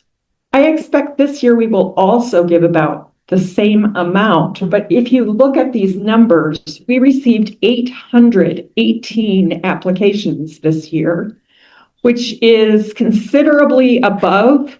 We have somehow gotten on the radar of a lot of artisan support networks, and we have seen many, many, many more grants and have had to figure out how to manage those grants. And they also doubled in terms of countries. We have grant proposals from 76 countries. So right now, the grants process is going on. People are reviewing the grants that we have. I want to talk just briefly about, I'm sorry, I'm not a mic person. I'm a projection person. I wanted to talk briefly about some of the reports that are coming in right now. And I wound up just picking 3 different groups, and one of them is actually the group that Hetty mentioned earlier, Himalayan Nari or Nari Himalayan, I don't know which way you say it, but the first group, which is the one farthest to my left, is the Women's Weaver Cooperative of Lepo Larun in Indonesia. Forgive my pronunciation if you know better how to say that. As is true in many areas of the world, we all know this, that the younger people don't want to be making the textiles anymore. And so they put a concerted effort into doing textile preservation. And I'm just going to go ahead and read what I wrote about them. In the interest of preserving traditional skills and designs, the cooperative received $1,000 to provide 18 days of instruction to 30 young weavers to learn technique for design and supplementary weft, and to learn to match thread colors with vegetable dyes. They hope to sustain the tradition, and these young weavers are going to become part of their cooperative. So that's how they spent their grant money. Small grant, big impact. If you kind of move to the center, you'll see the Latasi Design Studio from Uganda. And I'm going to read directly from their report, what they reported to us. The Warp Artisan Support Grant supported Latasi Design Studio's efforts to strengthen batik production, artisan training, and skills development in Uganda. The grant enabled us to purchase essential dyes, fabrics, and batiking materials needed for production, while also supporting training activities for both new and existing artisans. Through the project, we delivered batik training to 34 participants in Kasase, primarily young women and girls, and supported an additional training group of 15 in Tororo, and the picture shows that smaller group from Tororo. These activities expanded access to textile making skills, strengthened the transfer of cultural knowledge, and created opportunities for creative livelihood development within communities. The grant also enabled members of the Latasi team to receive introductory training in natural dyeing techniques, an important step toward our long-term goal of incorporating sustainable and environmentally responsible dyeing practices into our work. We are deeply grateful to Warp for supporting not only the materials needed for production, but also the sharing of skills, knowledge, and cultural heritage that will continue long after the grant period has ended. I just love these reports because the impact, you can really feel the impact that these small grants are having on communities. The last picture that I have up here is Himalayan Nari or Nari Himalayan, whichever way you say it, that Hetty referred to. And they are known for doing woolen products. And they came to us saying, we need to have products that are not winter-based, but we need products for a different market. So the grant allowed them to start Nari totes, and that's what you see them holding there, are their tote bags. And this report says, the sewing training lasted 10 days. It was an amazing thing to observe. The women had no experience with sewing machines. You can imagine the knotted thread, the stuck needles, the zigzagging seams. Our trainer was patient but demanding. Over time, the chaos calmed. By the end of day 1, they were making scrunchies for their hair. By day 3, they were learning about patterns, measuring and cutting carefully. And by the last day, each woman had a lined tote bag that met exacting standards. It was a joy to watch. The artisans were so proud of their accomplishments. So I wanted to just share some real stories of the real impact of these grants with you. I also want to take a minute to thank the people who make this program possible. One is definitely donors. The number of donor dollars that go in are the number of donor dollars that go out. We do not keep anything for administrative costs. It goes straight through. I also want to thank Diane Manning, who has been the grants administrative coordinator and had done a tremendous amount of work with these 818 applications. Some in Spanish, some in Ukrainian, some in French. They were in all languages to get us on track. And I wanted to thank the committee members whose names are up here for actually doing the review of the grants. This is a very work-intensive committee, but a very rewarding committee. So if it's something you're interested in, please talk to me about it. The grants committee this year is Mara and Beck, who stepped in at the last minute, which we are so grateful for. Sarah Braden, who's in Oklahoma City. Kathleen Craver, who's in the back row right now. Susan Davis. Rocio Mena, who has been up here, and myself. So thank you for the support of this committee.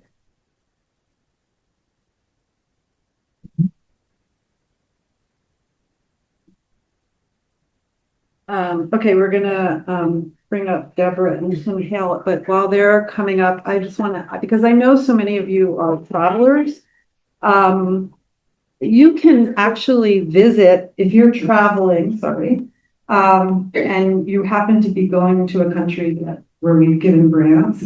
I really encourage you to, on our website, actually, on the grants page, you'll find a listing of all the grantees from 2025.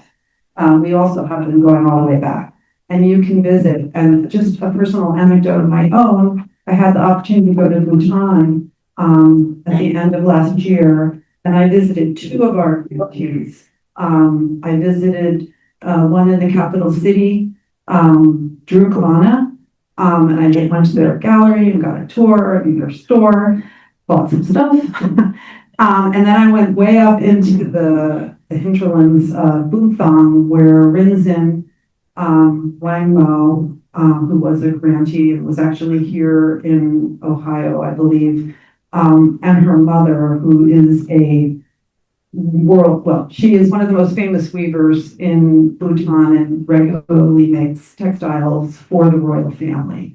And it was a really incredible experience to see, you're on paper and you're looking at these applications and you're looking at their photos, to actually meet them. And I kind of have an ulterior motive because I dream of having some kind of follow-up where we can stay in touch with these grantees and see how they develop.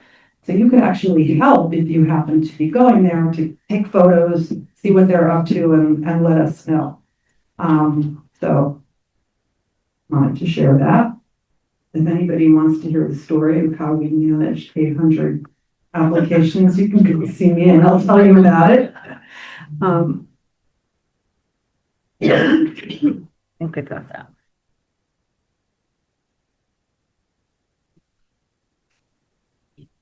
Okay, sorry if it's a little bit hard to read. I know that it's small up here. Oh, okay. All right. Do you want me to just go ahead, or do you want it first? You have to come here. You have to come over here where you can be seen. Okay. This is portable. Okay. Well, I don't know where the screen is. I don't know how big it is. You're about right. Okay, so this is my daughter Alice, and she's going to help me through this. So in the summer of 2024, I realized that you can attach a bobbin to a stick for weaving. So start out with, my name is Tim Hale. My name is Timothy Hale. And I own the Fiber Art Supply Company. I've been building weaving looms for about 20 years now. Hey, Tim. Yes. Okay. You're on camera. There you go. You're on camera. There you go. So anyway, yeah, so I realized that you could put a bobbin on a stick, and that to me was a really fascinating development because I had never seen it before. So I became kind of obsessed with this. I was like at my studio every day going, can you really do this? So I did.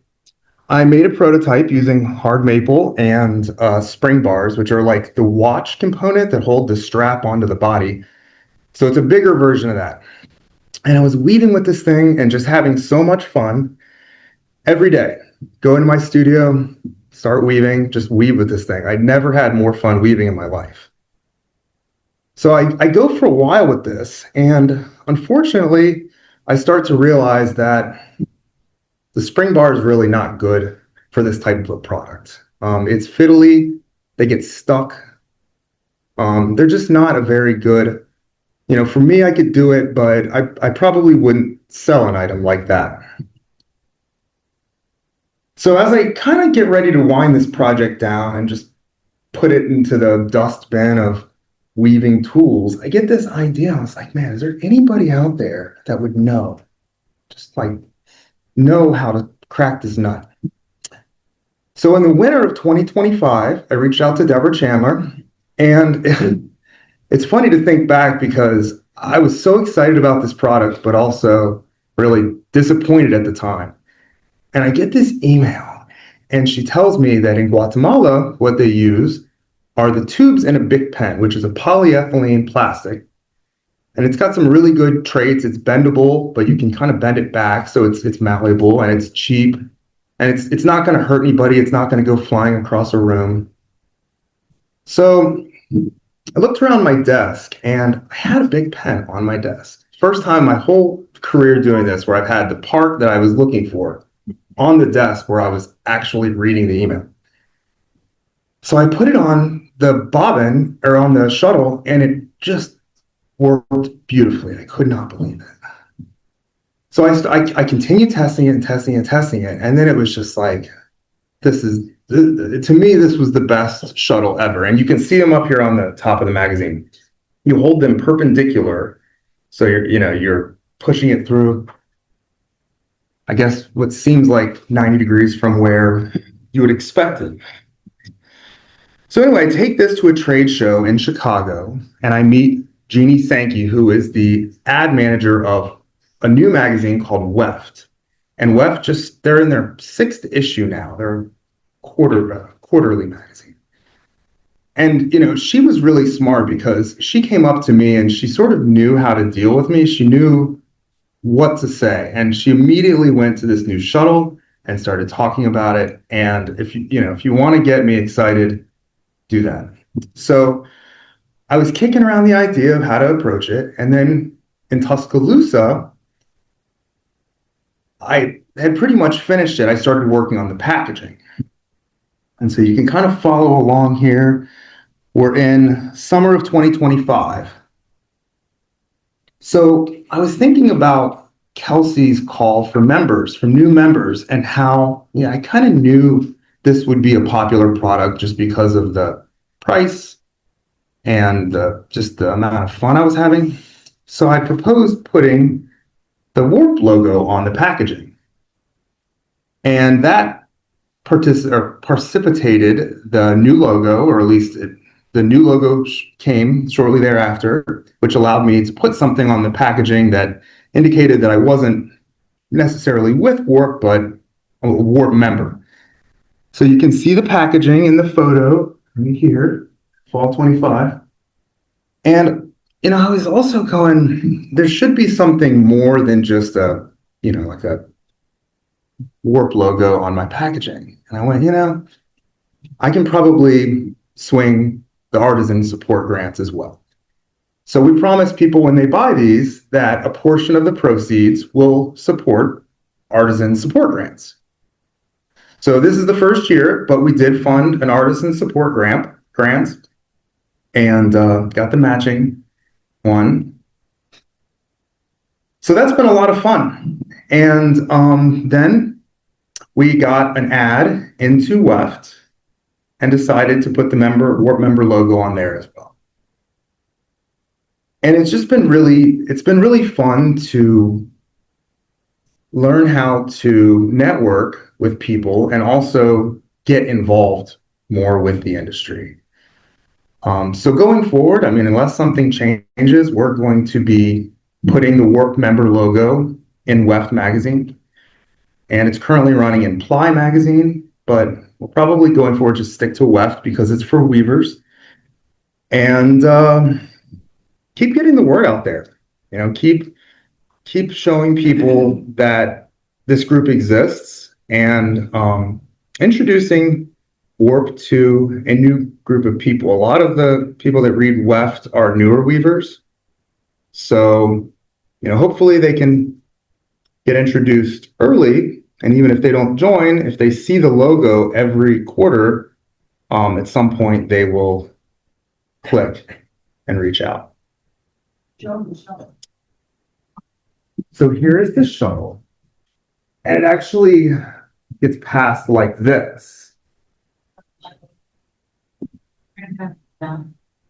This would be on its side, but this is actually how you pass it. If you pass it like, I probably should get it. She wanted to be involved, so what can I say? Okay. Got a hold, yeah. So anyway, that's how it's passed. And we've had a lot of fun with these.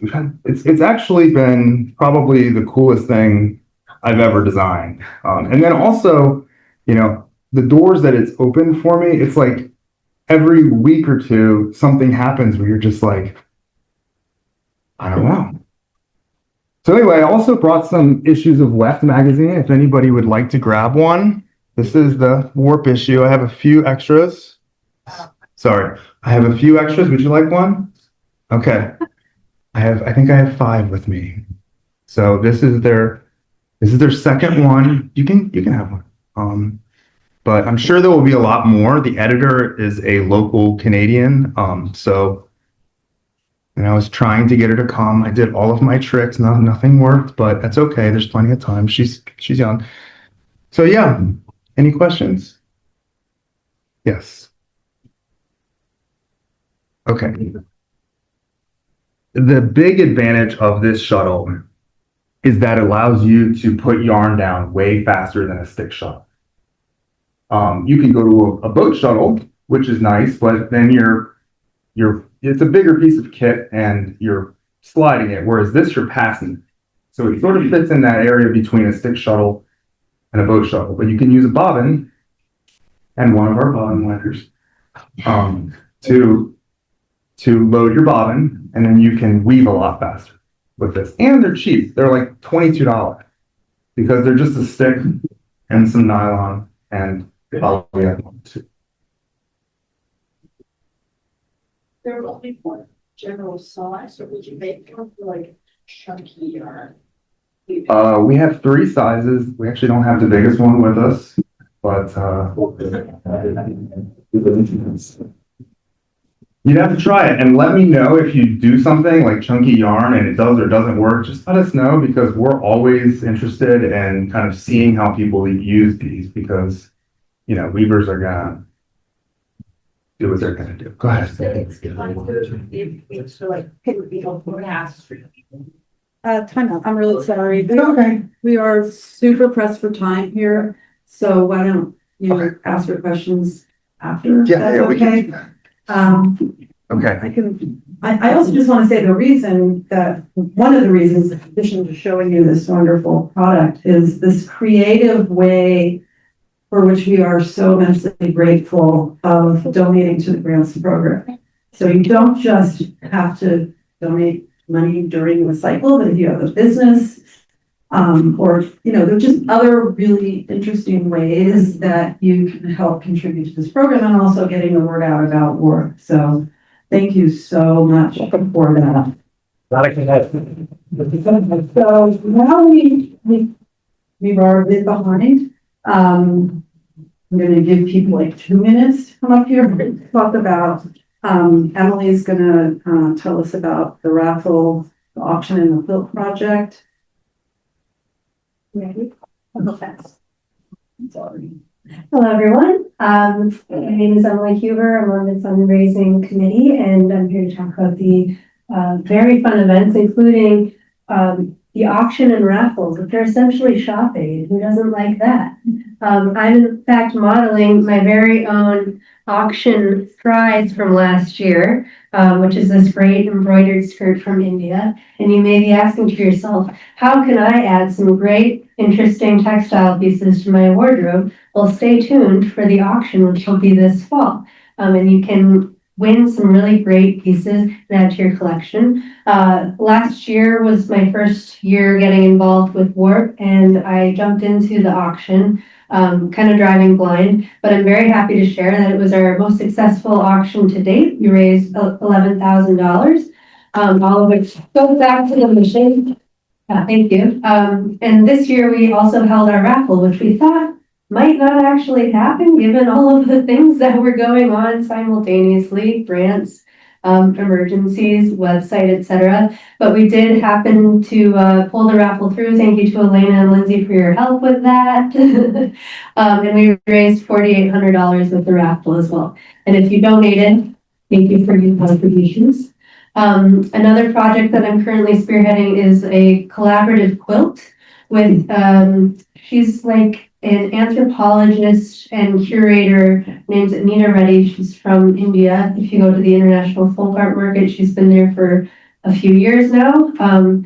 And I connected with her there, and we've been working on a collaborative quilt with the Warp community. So raise your hand if you were a contributor to the community quilt. We have 4 contributors here in the room, 5. We received about 80 pieces of fabric, ranging from 1-inch little morsels to several yards of material, all of which will be quilted by the City Women in India. It's a remote community of artisan women quilters, and they'll be putting together a Warp community quilt, which will be available at, I believe we're going to put it into our fall auction, assuming the timeline works out. I'm happy to share that the quilt materials just released from customs in India and is on its way to Anita right now. So thank you everybody for continuing to contribute, whether you're donating or purchasing. All of your efforts go to our mission. So thank you. And you also can shop at the auction that's happening here, which is when? Saturday, okay. I know Lindsay's getting really nervous because of lunch coming up very shortly, so we're gonna try, just bear with us, because I think it's really important that you hear about what makes Warp work. Hi, everyone. I think this is a okay mic position. Good. Okay. Again, my name is Elena, and just a rundown of what the marketing committee is and does. Essentially, we support all of the committees that you've just heard from, many of which, as you've heard, are doing fundraisers, they're planning events, they're, writing and editing a quarterly newsletter. And then we don't want those things to just, we plan them all. These speakers are, ready, they're doing their thing, and we need to make sure you all know what's happening at Warp. So essentially, the main function of the marketing committee to date has been pooling all of that information, making sure everyone's aligned within the organization, and then also broadcasting that information out. And really the focus up till now has been that gets broadcast mainly to our membership. Essentially, we want everyone to know on Facebook, Instagram, email, on the new website, what's going on and how they can get involved. So it's how you find out about what's going on. It's how you hopefully register, attend to participate in what's going on. And it's letting you know about fundraisers and requesting that you please support us. And also, I have recently just started managing the info@email account that you all have probably emailed or received an email from. So when you write to that person really angrily or something, that's me. And then sometimes I'll redirect your message, like if it's about the website, I'll redirect that, or maybe Lindsay has the response, so I'll say, hey, Lindsay, can you help this person? And so, but I'm like, back there filtering those. And so, yeah, I think a lot of that has to do with aligning communications internally. Like I said, we're supporting committees, and making sure that all goes out. Primarily, we have, again, social media, email, the quarterly, the blog, and now our online discussion groups and the website in general. So we need to also, every time there's something going on, we have to make sure we streamline, that communication across all of those platforms. So This year in particular, we got to announce and try to manage it was more debatable how great of a job we did on the website launch. And we've also started 2 new highlight segments on social media. One is hashtag Member Monday. And so this highlights an Artisan Direct Connect member, which are the members that you can find on our website under, I think it's just Artisan Direct Connect. And that's basically everyone with like a business, a lot of any member that has a business or something that they want to advertise. And then we also do WOW Wednesday. WOW stands for World of Warp. And so that was originally created to highlight grantees, since we have about 25 of them. And then once we cycle through all 25 grantees, we can talk about kind of anything in our orbit. So now I just want to do a quick poll of who follows us on Facebook. Please raise your hand. Okay, that's most people. Great. If you don't follow us on Facebook, I would invite you to please do so. It's just search Weave a Real Peace and look for the logo. It's very simple. I just put it up. The same thing on Instagram. Who already follows us on Instagram? Less people, but that's understandable. Okay, so I would just really encourage you. Wow, thanks. I would really encourage you to please do so, just because I know you were asking about like, how do I find out about events? We publish them on all the platforms. So, and we also do a monthly, at the beginning of the month, we say, this is everything happening this month, so that you're not getting like everything piecemeal. We've grouped it all and we said, this is everything happening for the month. This is the calendar. And at the end of the month, we're like, all this stuff happened, remember? And then you can keep those and refer to them later or forward them along to people. And we really would love your support in like helping us broadcast that information out to anyone you think might be interested in our events. So yeah, you can also sign up to volunteer if you're interested in graphic design or social media management. And that's my spiel.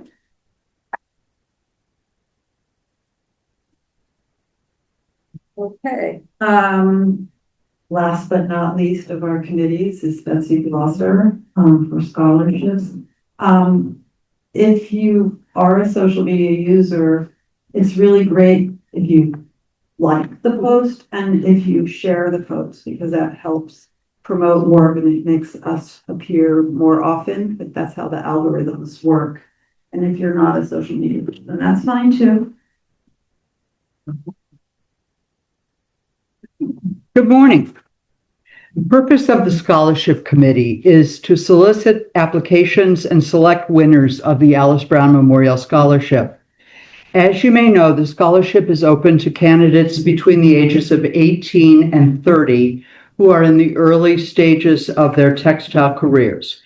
It provides the winners the opportunity to attend WARP's annual gathering and as a result to become familiar with WARP's outreach to textile makers around the world.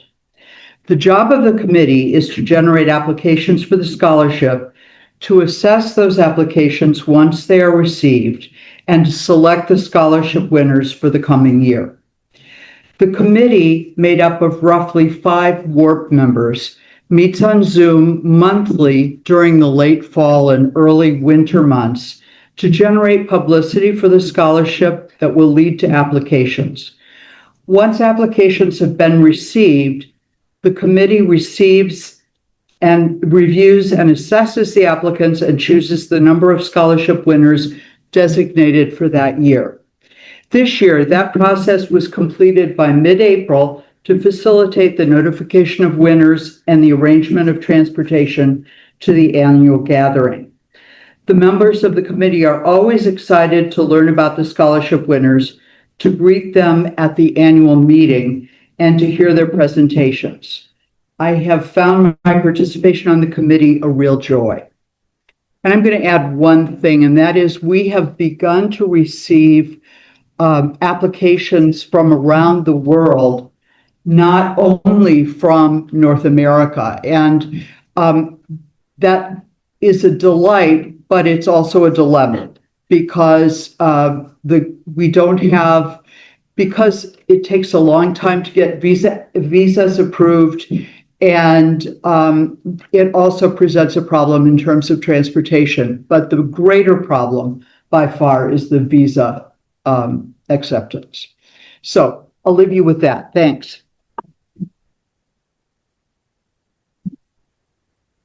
Okay, so that is all the committees. The last piece, almost last piece of this morning, the board always meets for a day before this event starts to kind of review what we've been up to for the year and plot the year ahead. So Liz is going to give a quick summary of what we talked about yesterday. Hello. I do want to say I joined WARP when I was in college to follow up. I never received a scholarship, but I'm still here in a fiber arts program. So welcome to WARP. Why we do the business meeting now? I just want to say we're kicking this off with a lot of heady information, but it's because it's really important and we're glad that you're here and we would like you to hear all of this. We have really reckoned spending the day dealing with WARP's incredible growth. And if you listen to these programs did not exist 10 years ago. So if we look at a snapshot of 2014, we were a robust quarterly and this gathering and Yahoo group, right? That's our primary needs. All of this rich programming, all of this orbit, all of these things that we have done we have grown over the years. So at that point, we were about 250 members with a budget of about 30,000. We're now 450, 500 members with a budget of 200,000.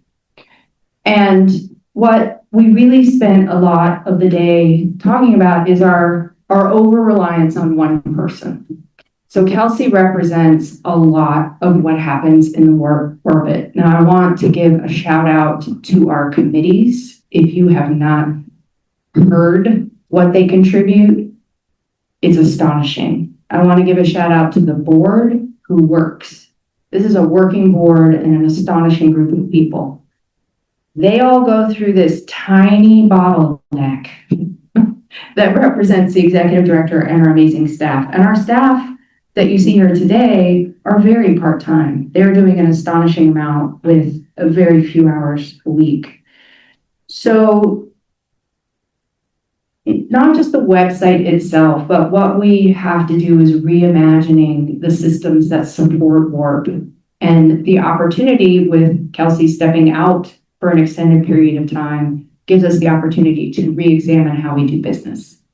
And that's what we're in the process of now. And it's hard. We'll just be honest, we're dealing with a lot of reimagining how we can support the mission of WARP.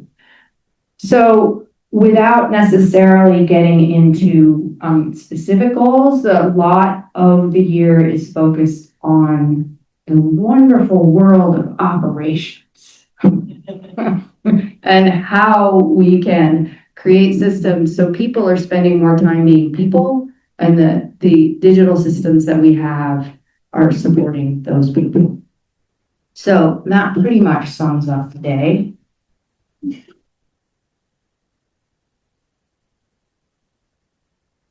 Okay, thanks, Liz. Do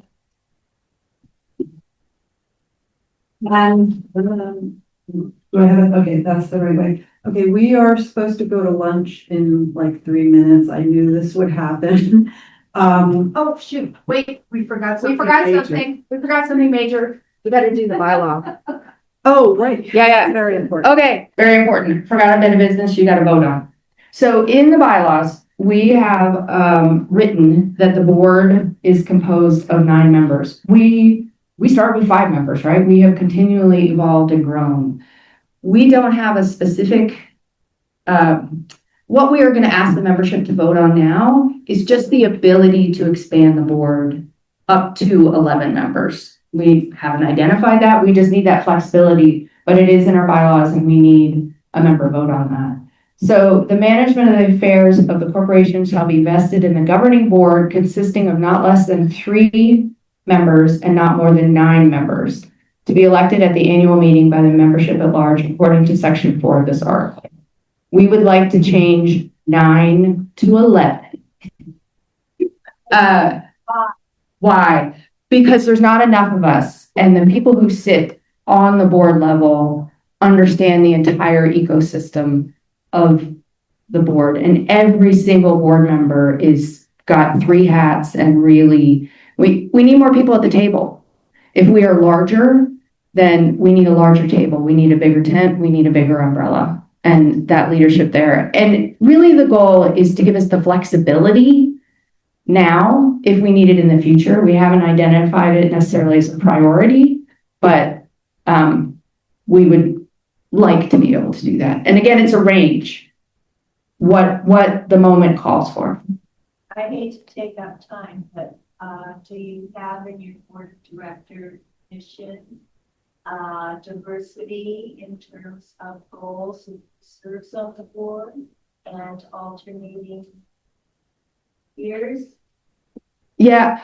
Well, define what you mean by diversity. Like someone who's a past scholarship.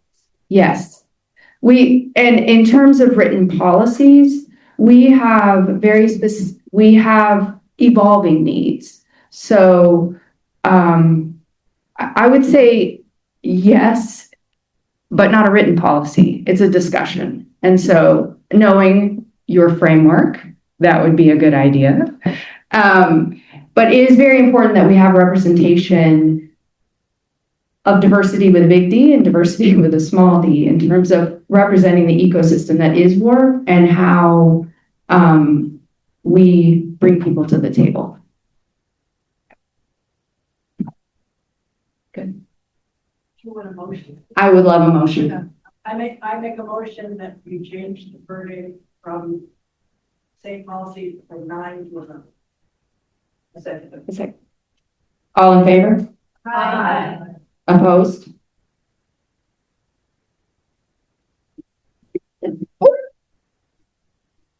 Mic drop. Mic drop. Thank you very much for that. And we will be transparent about this going forward. If we do add members, if you want to talk about it more with any of the board, feel free to find us. We find ourselves here at the end of the meeting, and we of course wanted to leave time for Q&A. So I think what we're going to have to do is try to find some time in between some other sessions, but also, if you have a specific question for any one of us who spoke today, please come and find us and talk to us. I'd be willing, I was going to say I'd be willing to stay, but I think really we need to go to lunch because our speaker starts at 1 p.m.